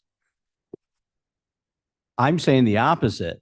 I'm not saying you. should Not be- to do it. You have Yeah. an experience in not doing that then. Well, it's just a cost. I mean, if I we don't wanna bought it get for in $1 with you. million, Ms. Juby? I was just thinking of ways to reuse property that we already had. That should be in, I think, well, if you don't mind, I'll just say that I think that we should consider all the possibilities, but. well, let's move would you on. let me, could I Excuse finish? me, sir. Could I finish? I I didn't, think you're done. well, I wasn't. Did you have another topic you'd like to speak on? Well, you brought up about Montgomery Wards. I brought that up. I'm sorry. And I had one more question for Roger. I when did we're not. done Okay, well, we'll arguing. finish with Ms. Juby, then we'll go to Okay. you. When you mentioned about the state's attorney criminal division office space, is that figuring in the relocation of CASA taking over that space or not? No, the criminal division would be out at the judicial center So we campus. can't move them over to the civil. We've asked them in the past. I don't know if their answer would change. I would never speak for Oh, them, but okay. they have told us they'd like their criminal division to stay in close proximity to each other. Okay, Same for civil. So, right. and I know that the chief judge and the court administrators have some planned uses for the space that CASA was Okay. in. So we haven't gotten that far because CASA, I believe, is still there. Okay, I just thought they don't have space and we will have space and maybe we Yes. should have a conversation. It'll be, yeah, I imagine with Chief Judge Villa, I don't want to be in on the conversation just in case. Yeah. yeah, it'll be theirs. I'm not sure what that was all about. Mr. Roth, Okay. Regarding the Montgomery wards, it's not really a storage facility. There's no docks, et cetera. okay, I'm not going to get into it. Let's, is there some reason that we're talking about the Montgomery Board building? Well, no, it was This brought has up. nothing to I'm do just with our covering big it. picture. I Yeah. don't know it was brought up on any of this stuff. So I don't know that there's a question that needs to be answered. She hasn't asked for it, I don't believe. Well, regarding storage, yes, we should get an expert in Thank you. and leave it at that and not assume that you can do that. Okay, thank you. Ms. Gums, Hi, Gums here. I think that it's interesting to have the conversation. So I think that's why the it's repurposing. That's kind of the root of it, right? So to your point, Ms. Juby, when we talk about, should we maybe ask our team to go out and get an appraisal to see if we want to sell it? That's an option, but I'm gonna throw out another option too. Should we use it as a storage facility, right? That's a second option. But I would also like to hear somebody I guess this committee, I would ask that we bring in people from other locations that potentially could utilize that facility as it sits now. And the reason I say that is because I don't know nothing about nothing as it pertains to buildings. But if and I've brought this up multiple times, but we have that probation location, which is at the corner of Sullivan and Highland. And that used to be the original, was it the original health department building? Anyways, it's a hot mess in my opinion. It's just my opinion. mess. But if you are in that probation field and you know how they function, that health department building may be a good use for that division to transfer over to that building. I'm just saying I would like to hear that from them because I think for me, that would be a perfect space for them to relocate to. And then you have that corner lot. Maybe we get rid of that corner lot and then one next to it. I'm just throwing out options because Let's not do clarify. too many options because I'm way confused on the options already. We were going through the big picture. Yeah. That- And I would like to That's the do big this a picture, though. We're down pretty much specifics on that, I think. If you Yeah. don't mind, I'd like to carry on with the big picture of things. Oh. I understand And the Miss- opposition. Do you have, excuse me, Madam Chair, do you have something you wanted to add to that? About something different if appropriate, not about the health department building? No.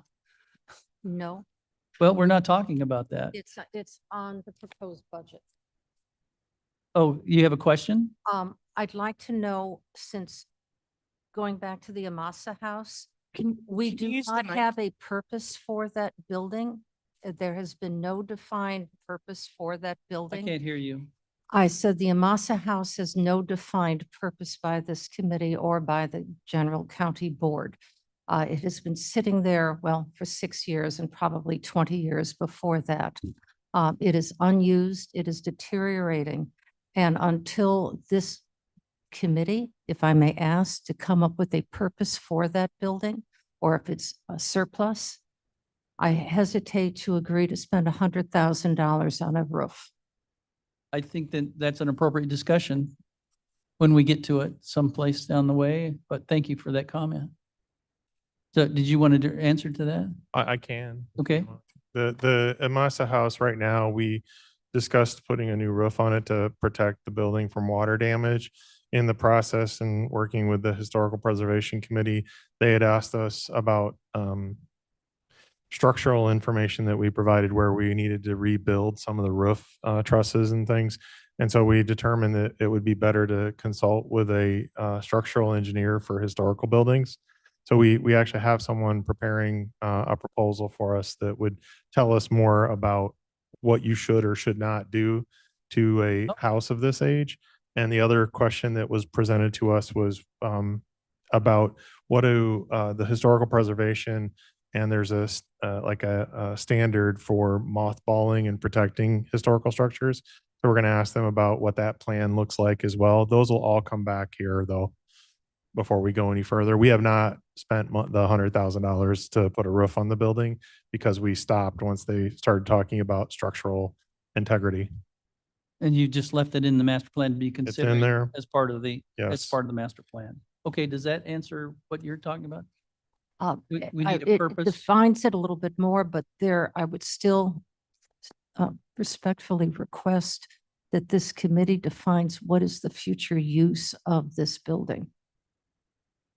All right, well, accept, well, Whatever you want. we'll work on that, I guess. Does that sound like part of our plan? I think Do that? if someone asks us to do that, I don't think that that's necessarily, I mean, are we supposed to determine what every surplus piece of property is or every piece of property that we don't own? I don't understand where we draw the line to that. I'm I mean, not sure I'm either. fine with us trying to go ahead with what Roger said and trying to figure out what our options are, but I think That it's a slippery slope when you start asking us to try as the admin committee to determine what every piece of property purpose should be. I don't think that's, Okay. that's fair to ask us. We'll be working on that then. I'm not going to go any farther on that.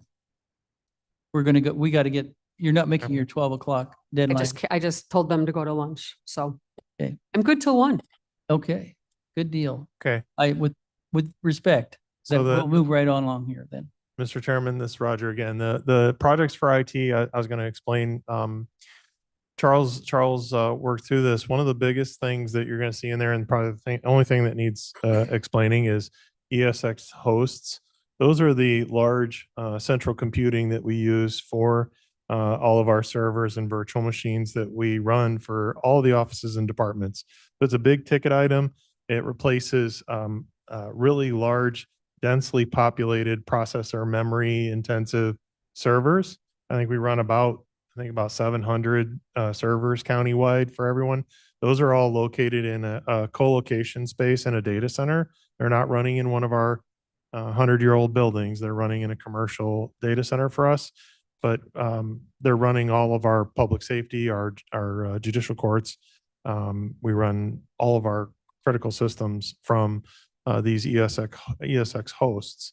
But that's in the budget at $1.4 million. It'll replace, we're buying four new hosts. So they're very expensive machines, and actually the price, because of chip prices and some of the technology prices, they've gone up actually. And we're a little bit concerned, but I think we'll get there, but there may be even more price increases.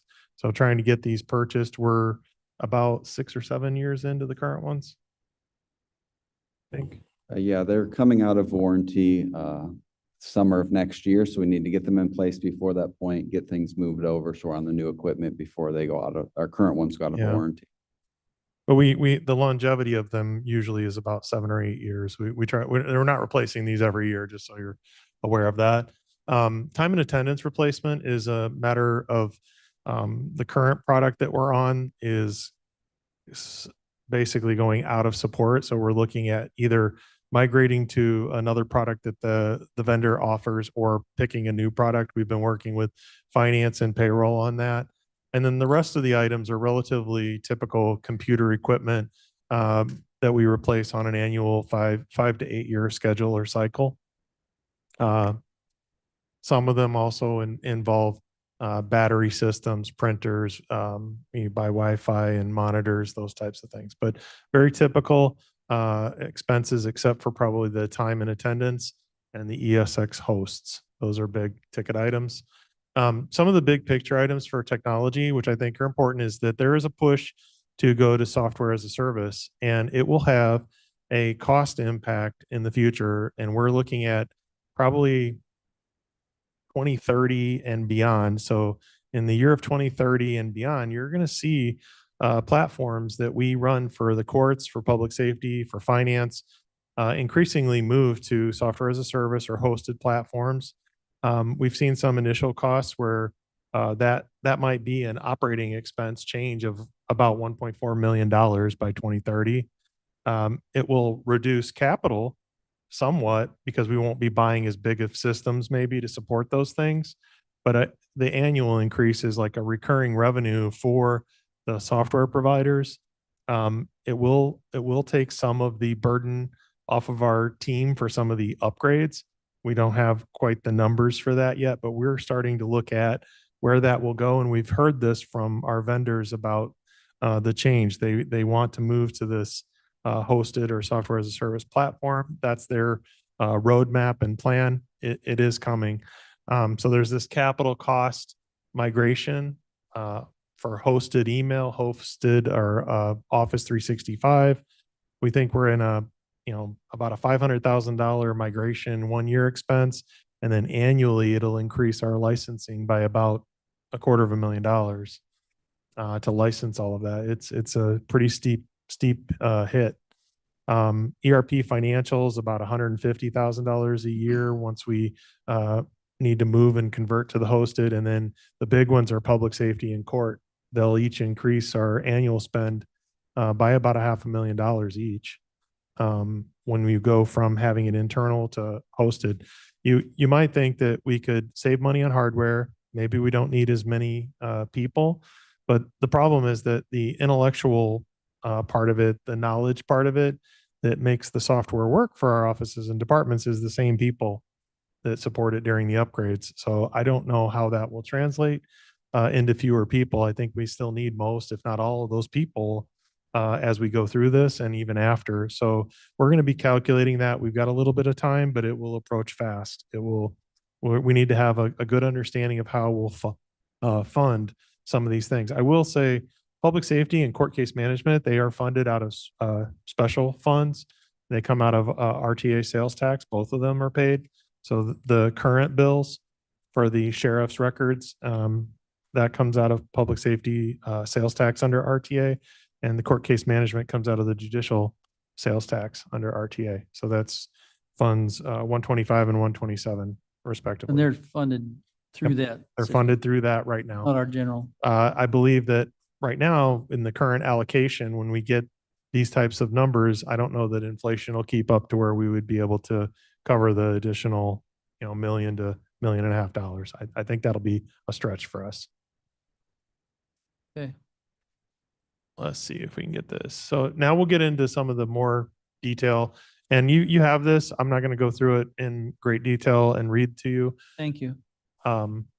Mission statement. I did add something. Yes, Mr. Caius asked us about the mission statement to add stewardship of the county's money to be Funds, yeah. responsible, fiscally responsible. So we added that to our mission statement as well. But we try to exceed expectations, and we try to prioritize based on maintaining, taking care of what we own. The next is to try to grow and increase the value of what we own, expand our uses of it. And then the last is acquiring new things. So just constant theme of taking care of what we have and managing that, maximizing our value. This is our kind of three principles when we prepare the budget: maintain existing, expand and improve existing, build or add new is the last thing that we put in our budget. Project methodology, you've seen this before. It's kind of how we build out capital. This is a timeline where we show like why it takes 2 years sometimes to do capital projects.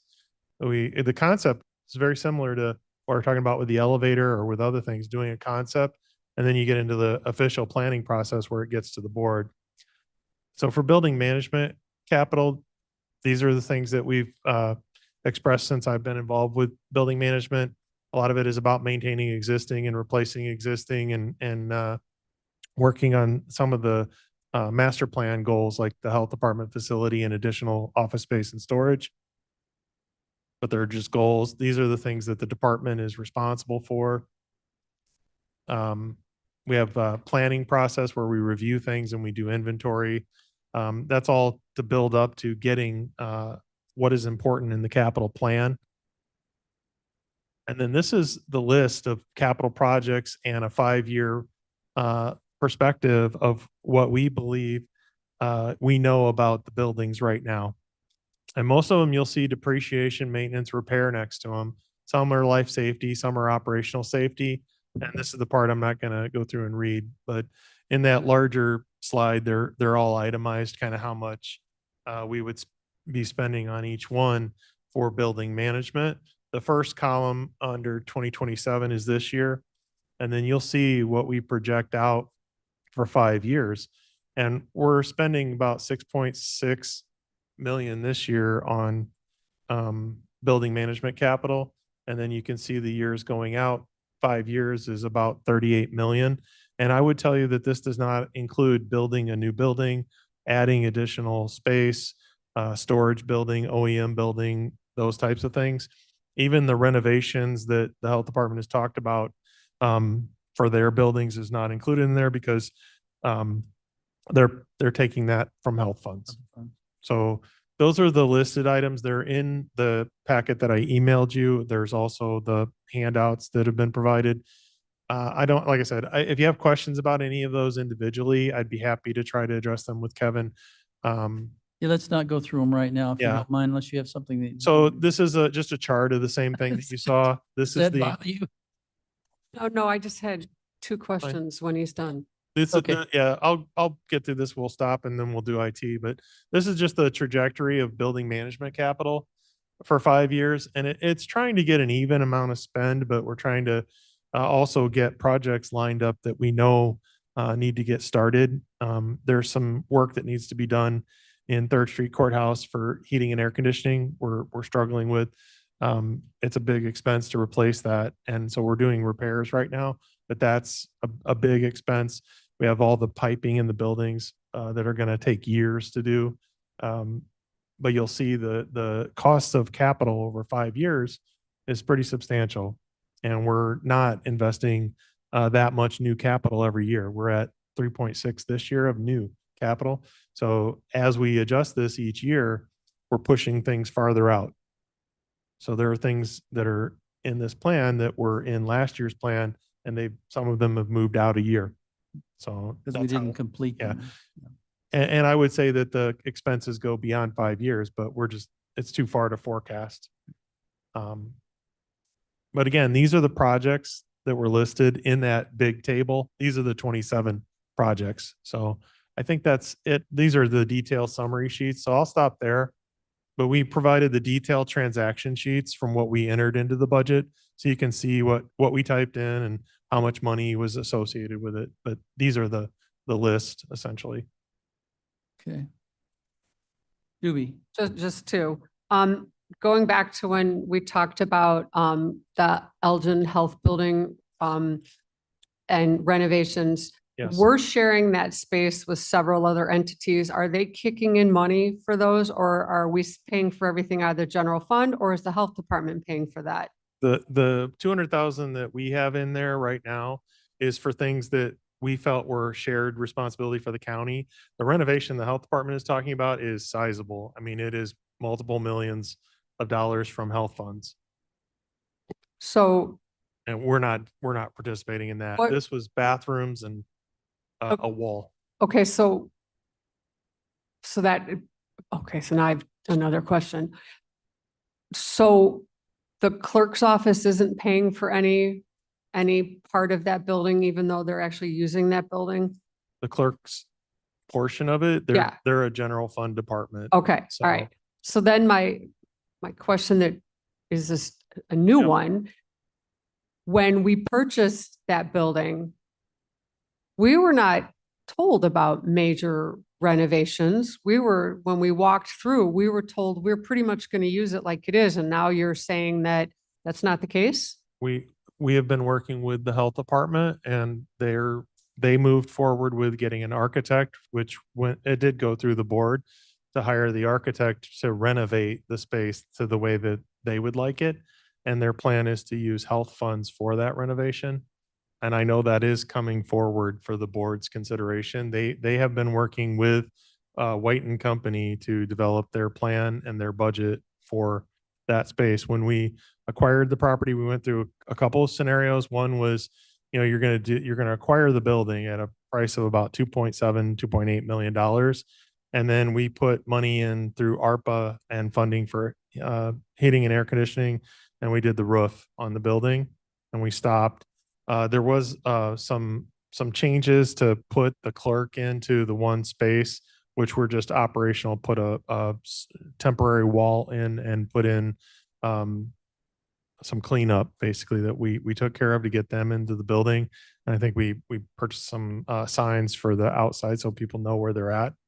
But there was no major capital for that.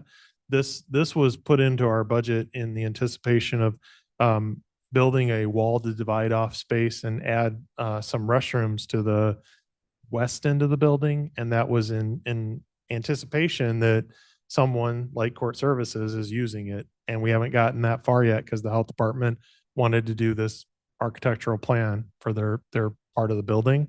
So they are doing that right now. Okay, I'm glad they're paying for it. I just must Yeah. have missed that on my walkthrough with them because I don't recall hearing any of that, but we'll move on. Okay. My next question is on that ESX host server system for 1.46 million. What is our life expectancy on that? Are we going to get like a couple years out of it, or is that like going to be every year or? Yeah, this is Charles Lask with the IT department. So we expect to get 7 years out of that. The goal would be to be off of it. The warranty will expire on that in 7 years. So we'd probably start looking at when we get into that final year transitioning. But yeah, we expect to get a long life out of those. And then does I'm sorry, can I ask a follow-up?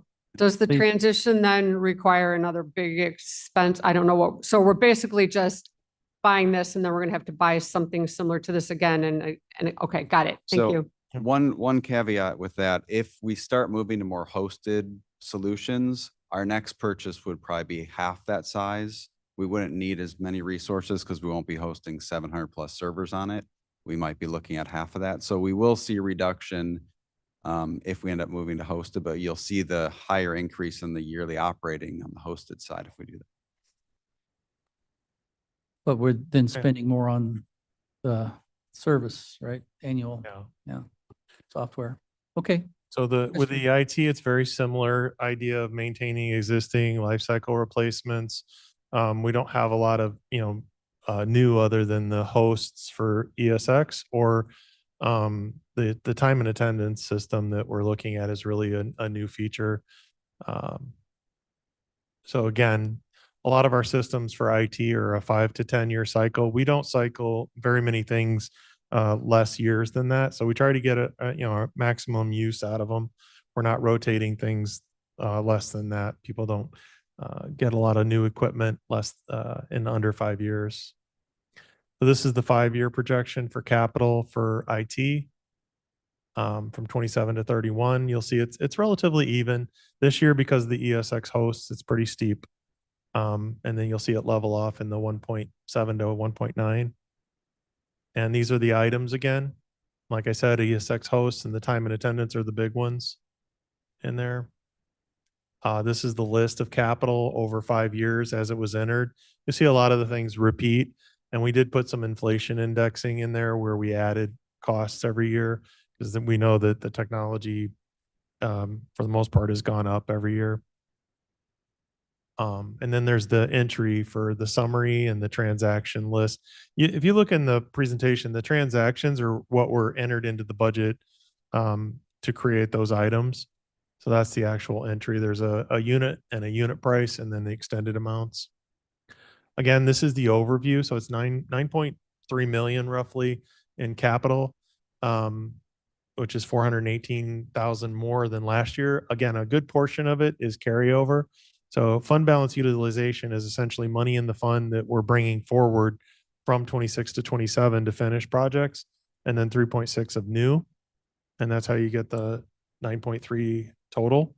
All this has been entered. It's in the finance system for the current posted budget. And we're listening carefully to finance and to the county board to see what direction comes out of the upcoming meetings. I know you haven't voted on the final budget. There could be changes. We're listening carefully. We'll work with finance. We'll work with the county board to do what's necessary, but this is our plan right now for capital. So with that, go ahead and take any questions that you have.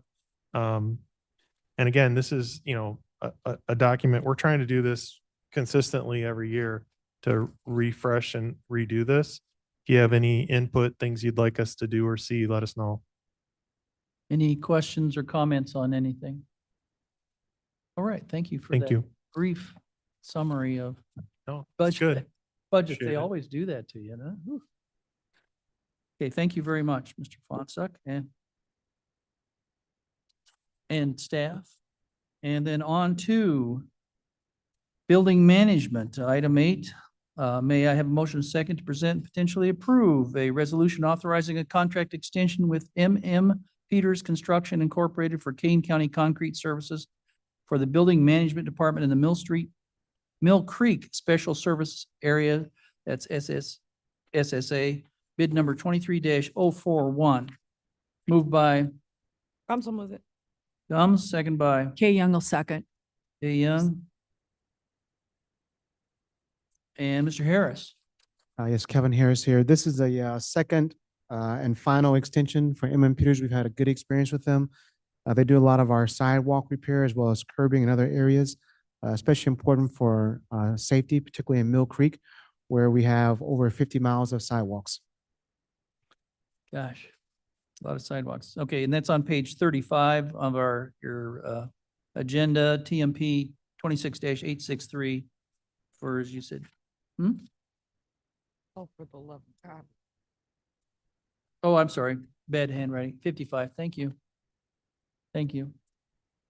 And any questions for Mr. Harris? Roll call, please. Arroyo, Oh, yes. Garcia, Garcia, yes. Gums, Gums, yes. Kay Young, Kay Young, yes. Juby, Juby, I. Tyus. Guys, yes. Item B, may I have a motion and second to present and potentially approve a resolution authorizing a contract extension for wall finishing and painting services with Midwest Decorating Incorporated for the Kane County Building Management Department. That's bid number 22-038. This is on page 58. I can read that one. TMP 26-864 for less than or up to $200,000 second year. Okay, Gums will Mr. move it. Harris.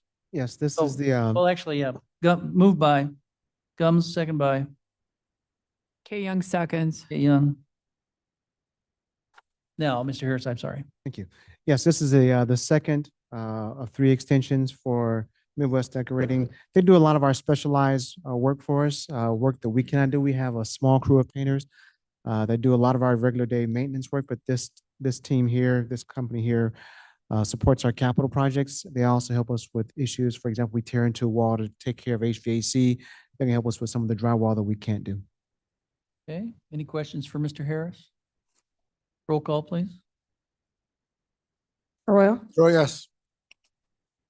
Garcia, Yes. Gums, Gums, yes.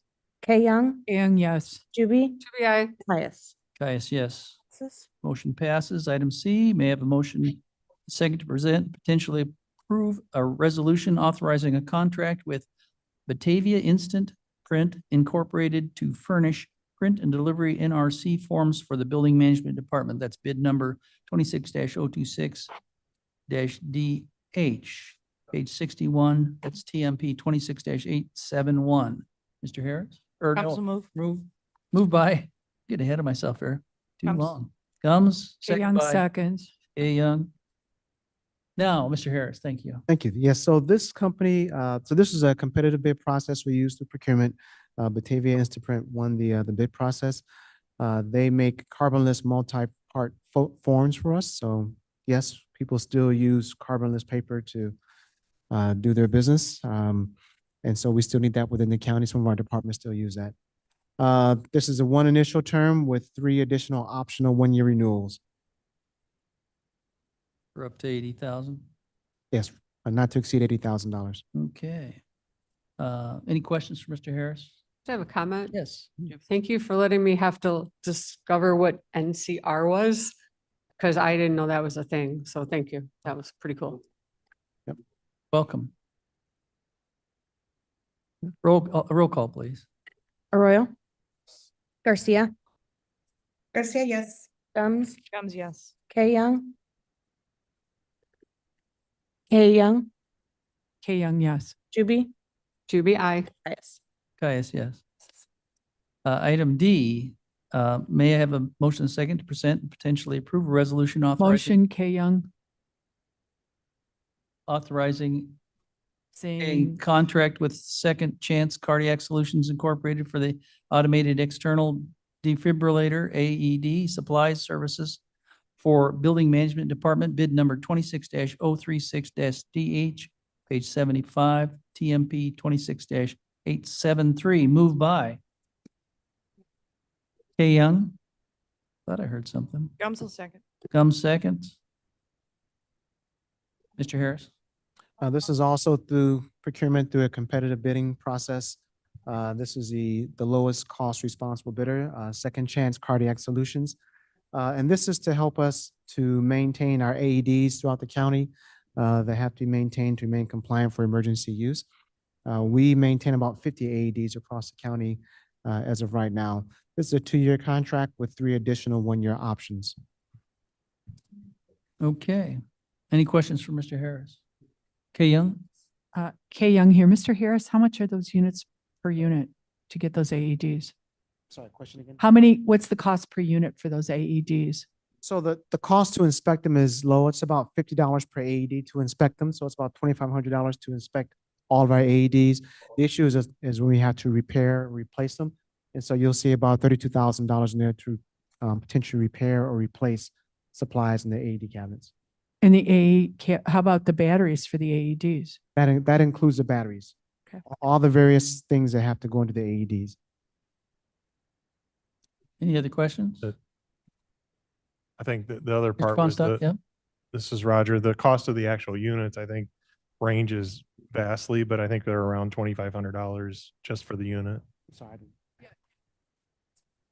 I think you're about right, because Brooks, she knows. You could ask her, she knows. Yeah. She's She pays nodding the her head. bill. Yeah, she says you're right.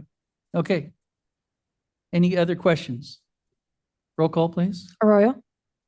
Garcia, Garcia, yes. Gums, Gums, yes. Kay Young, K Young, yes. Juby, Tyus. Guys, yes.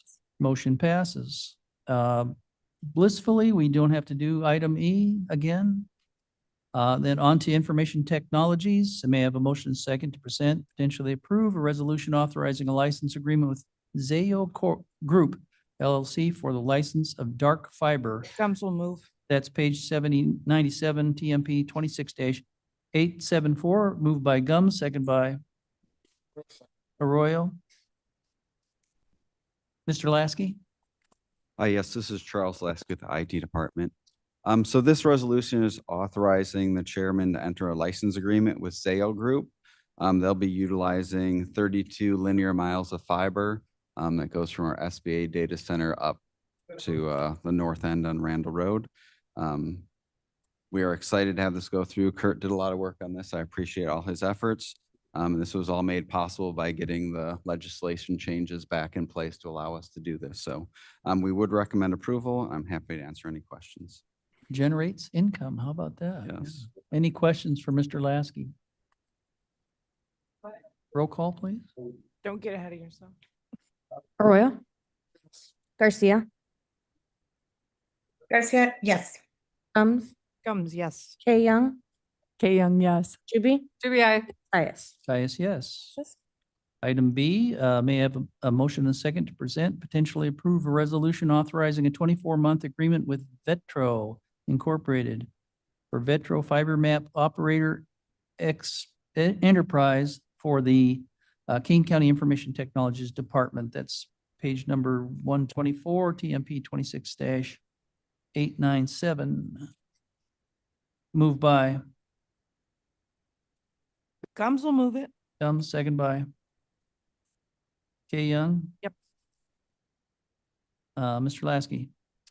So this resolution authorizes us to continue to utilize Vetro Fiber Map. This is software that we use to track all our fiber. So we have 72 miles of fiber, but in some of those sections, we have up to 244 strands of fiber. So we have to document and track how those are connected at different intersections and route paths. So this is used for that, for maintaining our inventory, for mapping out when somebody wants to lease fiber, mapping out routes that are available. Also used when we have troubleshooting, we can use it to kind of isolate where things are based on the map and results of tests we do in the field or get back from our vendor. So we would recommend approval. This has been a very helpful product and something we'd want to continue to use. Okay, any questions for Mr. Lasky? None? Roll call, please. Arroyo. Garcia. Garcia, yes. Gums. Gums, yes. Kay Young. Kay Young, yes. Zuby, aye. Tyus. Yes. Motion passes. And another fortunate thing, Mr. Lasky has asked that we delay the artificial intelligence discussion until next meeting. So when we don't have anything on the agenda. Mr. Chair, may I have Yes. may I ask a Yes. question about that? Sure. Will we have a document, like a draft or something, or are you just going to send us into a conversation with no background? No, this is why we're delaying this. My hope is to have a document that's sent out well in advance for you to review. Okay.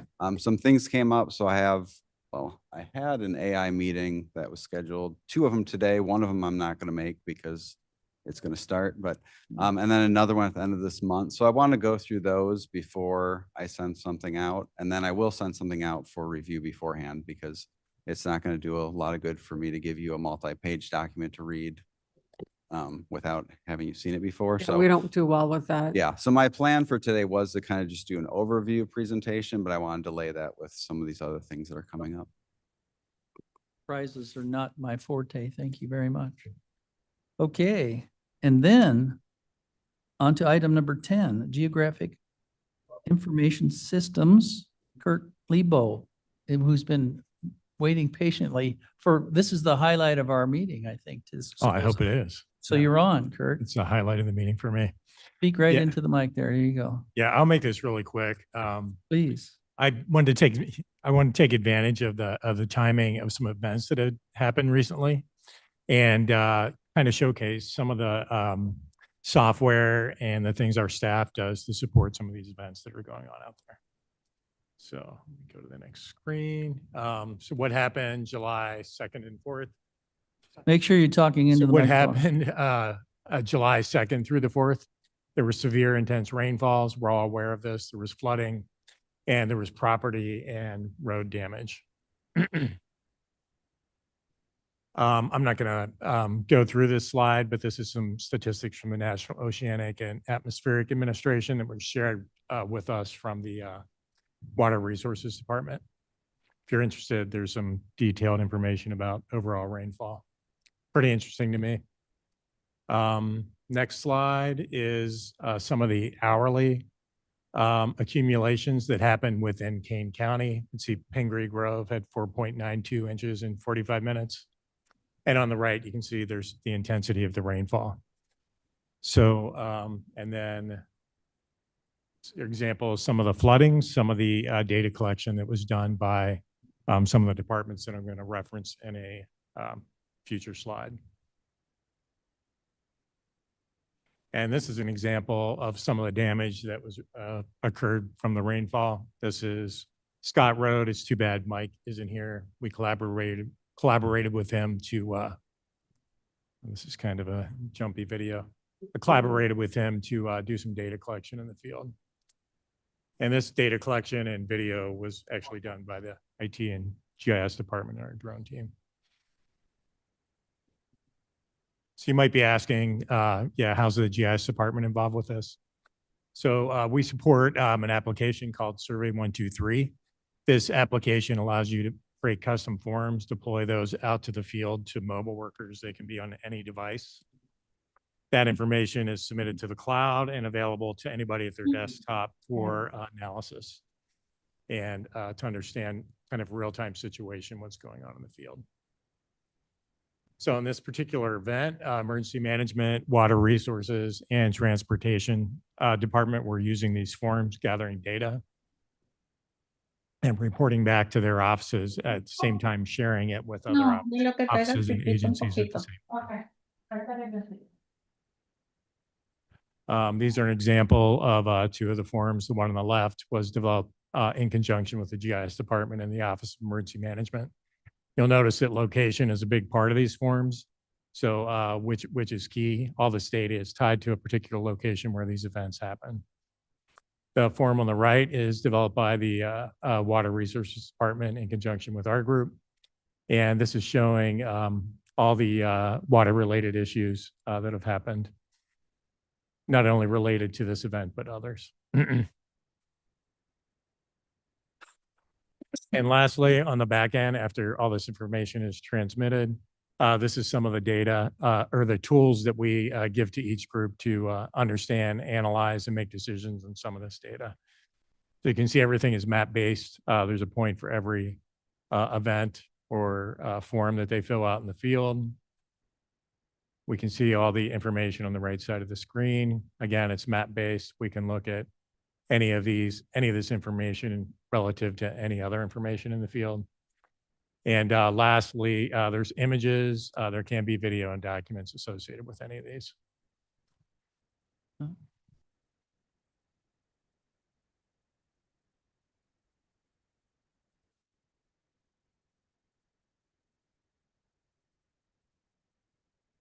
And we'll just move Okay. on. So in summary, GIS software and specifically mobile applications and forms are enabling spatial data capture in the field, near real-time analysis for field workers and office workers, sharing the data with key stakeholders, and they're beginning to be the system of record for field documentation. So today you saw how a couple of departments are using this, but almost every department across the county now is using our mobile forms and the data on the back end to analyze situational awareness in the field. Okay, any questions for Kurt? Ms. Gums? I only have just a quick statement. I know when people hear GIS and a lot of people don't know what you are, but I'm here to say that like a 911 center, it's always underappreciated, and I appreciate you. Oh, thank you. Because we don't talk about what you all do, and it's like literally can't do things without it. So I appreciate you all. Say it louder. I can't hear you. What'd you say? You Yeah, thank you. appreciate it? I appreciate like a lot of things that we get done, we can't know. Yeah. do without them, but we don't often talk and acknowledge that. So Yeah, thank you. Mr. Chairman, I have a doctor appointment at 1, so I gotta be out of here by Mr. 1. Royal, I'm sorry. I apologize. I have to be out of here by 1 to say a doctor appointment. So. Okay. Well, I think we only have one more item. May I so- I have a question? Sure. Just one question. So when you mentioned that you get video or pictures that are attached, where do you get those videos or pictures? Do you get that from OEM? Do you get it from people reporting, or do you take those pictures? Well, all three of those are the answer. So OEM has created forms that are available to the public. So it's kind of a citizen reporting. So especially for like FEMA related issues, they have a form that they send out to people. They fill that out. They take their own pictures. And then that gets submitted back to us and then shared back with the OEM. So they can fill out those. They also have forms they fill out themselves. Water Resources has forms they give to the public, they fill out themselves. And then on the GIS side, like the data collection for the aerial imagery, we have a drone team. You can make any request and we'll go out and facilitate and take pictures, video, things like that. Thank you. All right. Thank you. Okay. Anything else? All right, then on to item 11, Mill Creek SSA. May I have a motion and second to present and potentially approve a resolution authorizing a contract extension for the Mill Creek Special Service Area snow plowing services with Countywide Landscaping Incorporated. That's bid number 23-050 on page 129. That's TMP 26-865. And that would be Mr. Fonstock. Yeah, so this. Oh, I'm is- sorry. Motion and a second. Moved by Juby, second by Kay Young. Kay Young. Thank you. Mr. Fonstock. So this is a snow removal contract that we do with Countywide Landscaping. It was a 3-year agreement with 2 1-year renewals. This is the first 1-year extension. And we're looking to get approval. This is coming from Mill Creek SSA Special Service Area funds. And again, it's just snow removal, $177,100. All right. Any questions for Mr. Fonstock? Roll call, please. Royal. Oh, yes. Garcia. Ms. Garcia. Gums. Gums, yes. Kay Young. Kay Young, yes. Shuby. To be aye. Caius, yes. Motion passes. We have no vehicles. And there's a facilities use request, and the facilities use request is by War on Wheels at the Third Street Courthouse, I believe. Ride for Casa on 8/30, August 30th. Do you have more details on that, or do we, this is something that's been vetted by the Chief Justice, And right? approved and. Approved and run up ready to to us, move it and forward. we approve it, then we just, it's done, so. I just had a quick comment that Yeah. maybe they should have picked a different name for that. That's, when I first read it, I was actually shocked to see Casa was after it, but I don't think it's appropriate for us to be having an event on the courthouse that's war on anything. I will vote yes to send it forward because it's Casa, but I wish someone would mention to them that words do matter. And that I'm really bothered by the name. We'll give them their phone number. We'll give you their phone number. Okay, I don't think you want me to talk to them. Maybe Roger should mention it. I do want you to talk. I'll give. I'm all about it. Everybody gets a chance to talk. I'll ask. Then, just roll call, please, to get this on, if that's okay. Will that work? Motion and second to approve this request. Arroyo moves. By Arroyo, second by Kay Young seconds. Arroyo, sorry. Oh, yes. Garcia, Garcia, yes. Gums, Gums, yes. K Young, Kay Young, yes. Juby, Should I? Caius. Vice, yes. Approved. Motion passes. That's it. So that was the facilities request. Then on a new business, I had Amasa House, but I think we covered that earlier possibly. Old business, may I have a request or a motion to place the reports on file? Somebody. would Mr. Chair, request. Gums would ask Gums. for unanimous consent to place the reports on file. Okay, hearing no objection, the reports are placed on file. We cover, oh yeah, blissfully, I didn't circle that, but we covered that, the executive session early, so we're done with that. Is there anything else for the good of the committee or the county or anything like that? I'll entertain a motion to adjourn then. Kay Young motions to adjourn. Okay, Young, second, Guns, all in favor? Aye. Aye. 12:50.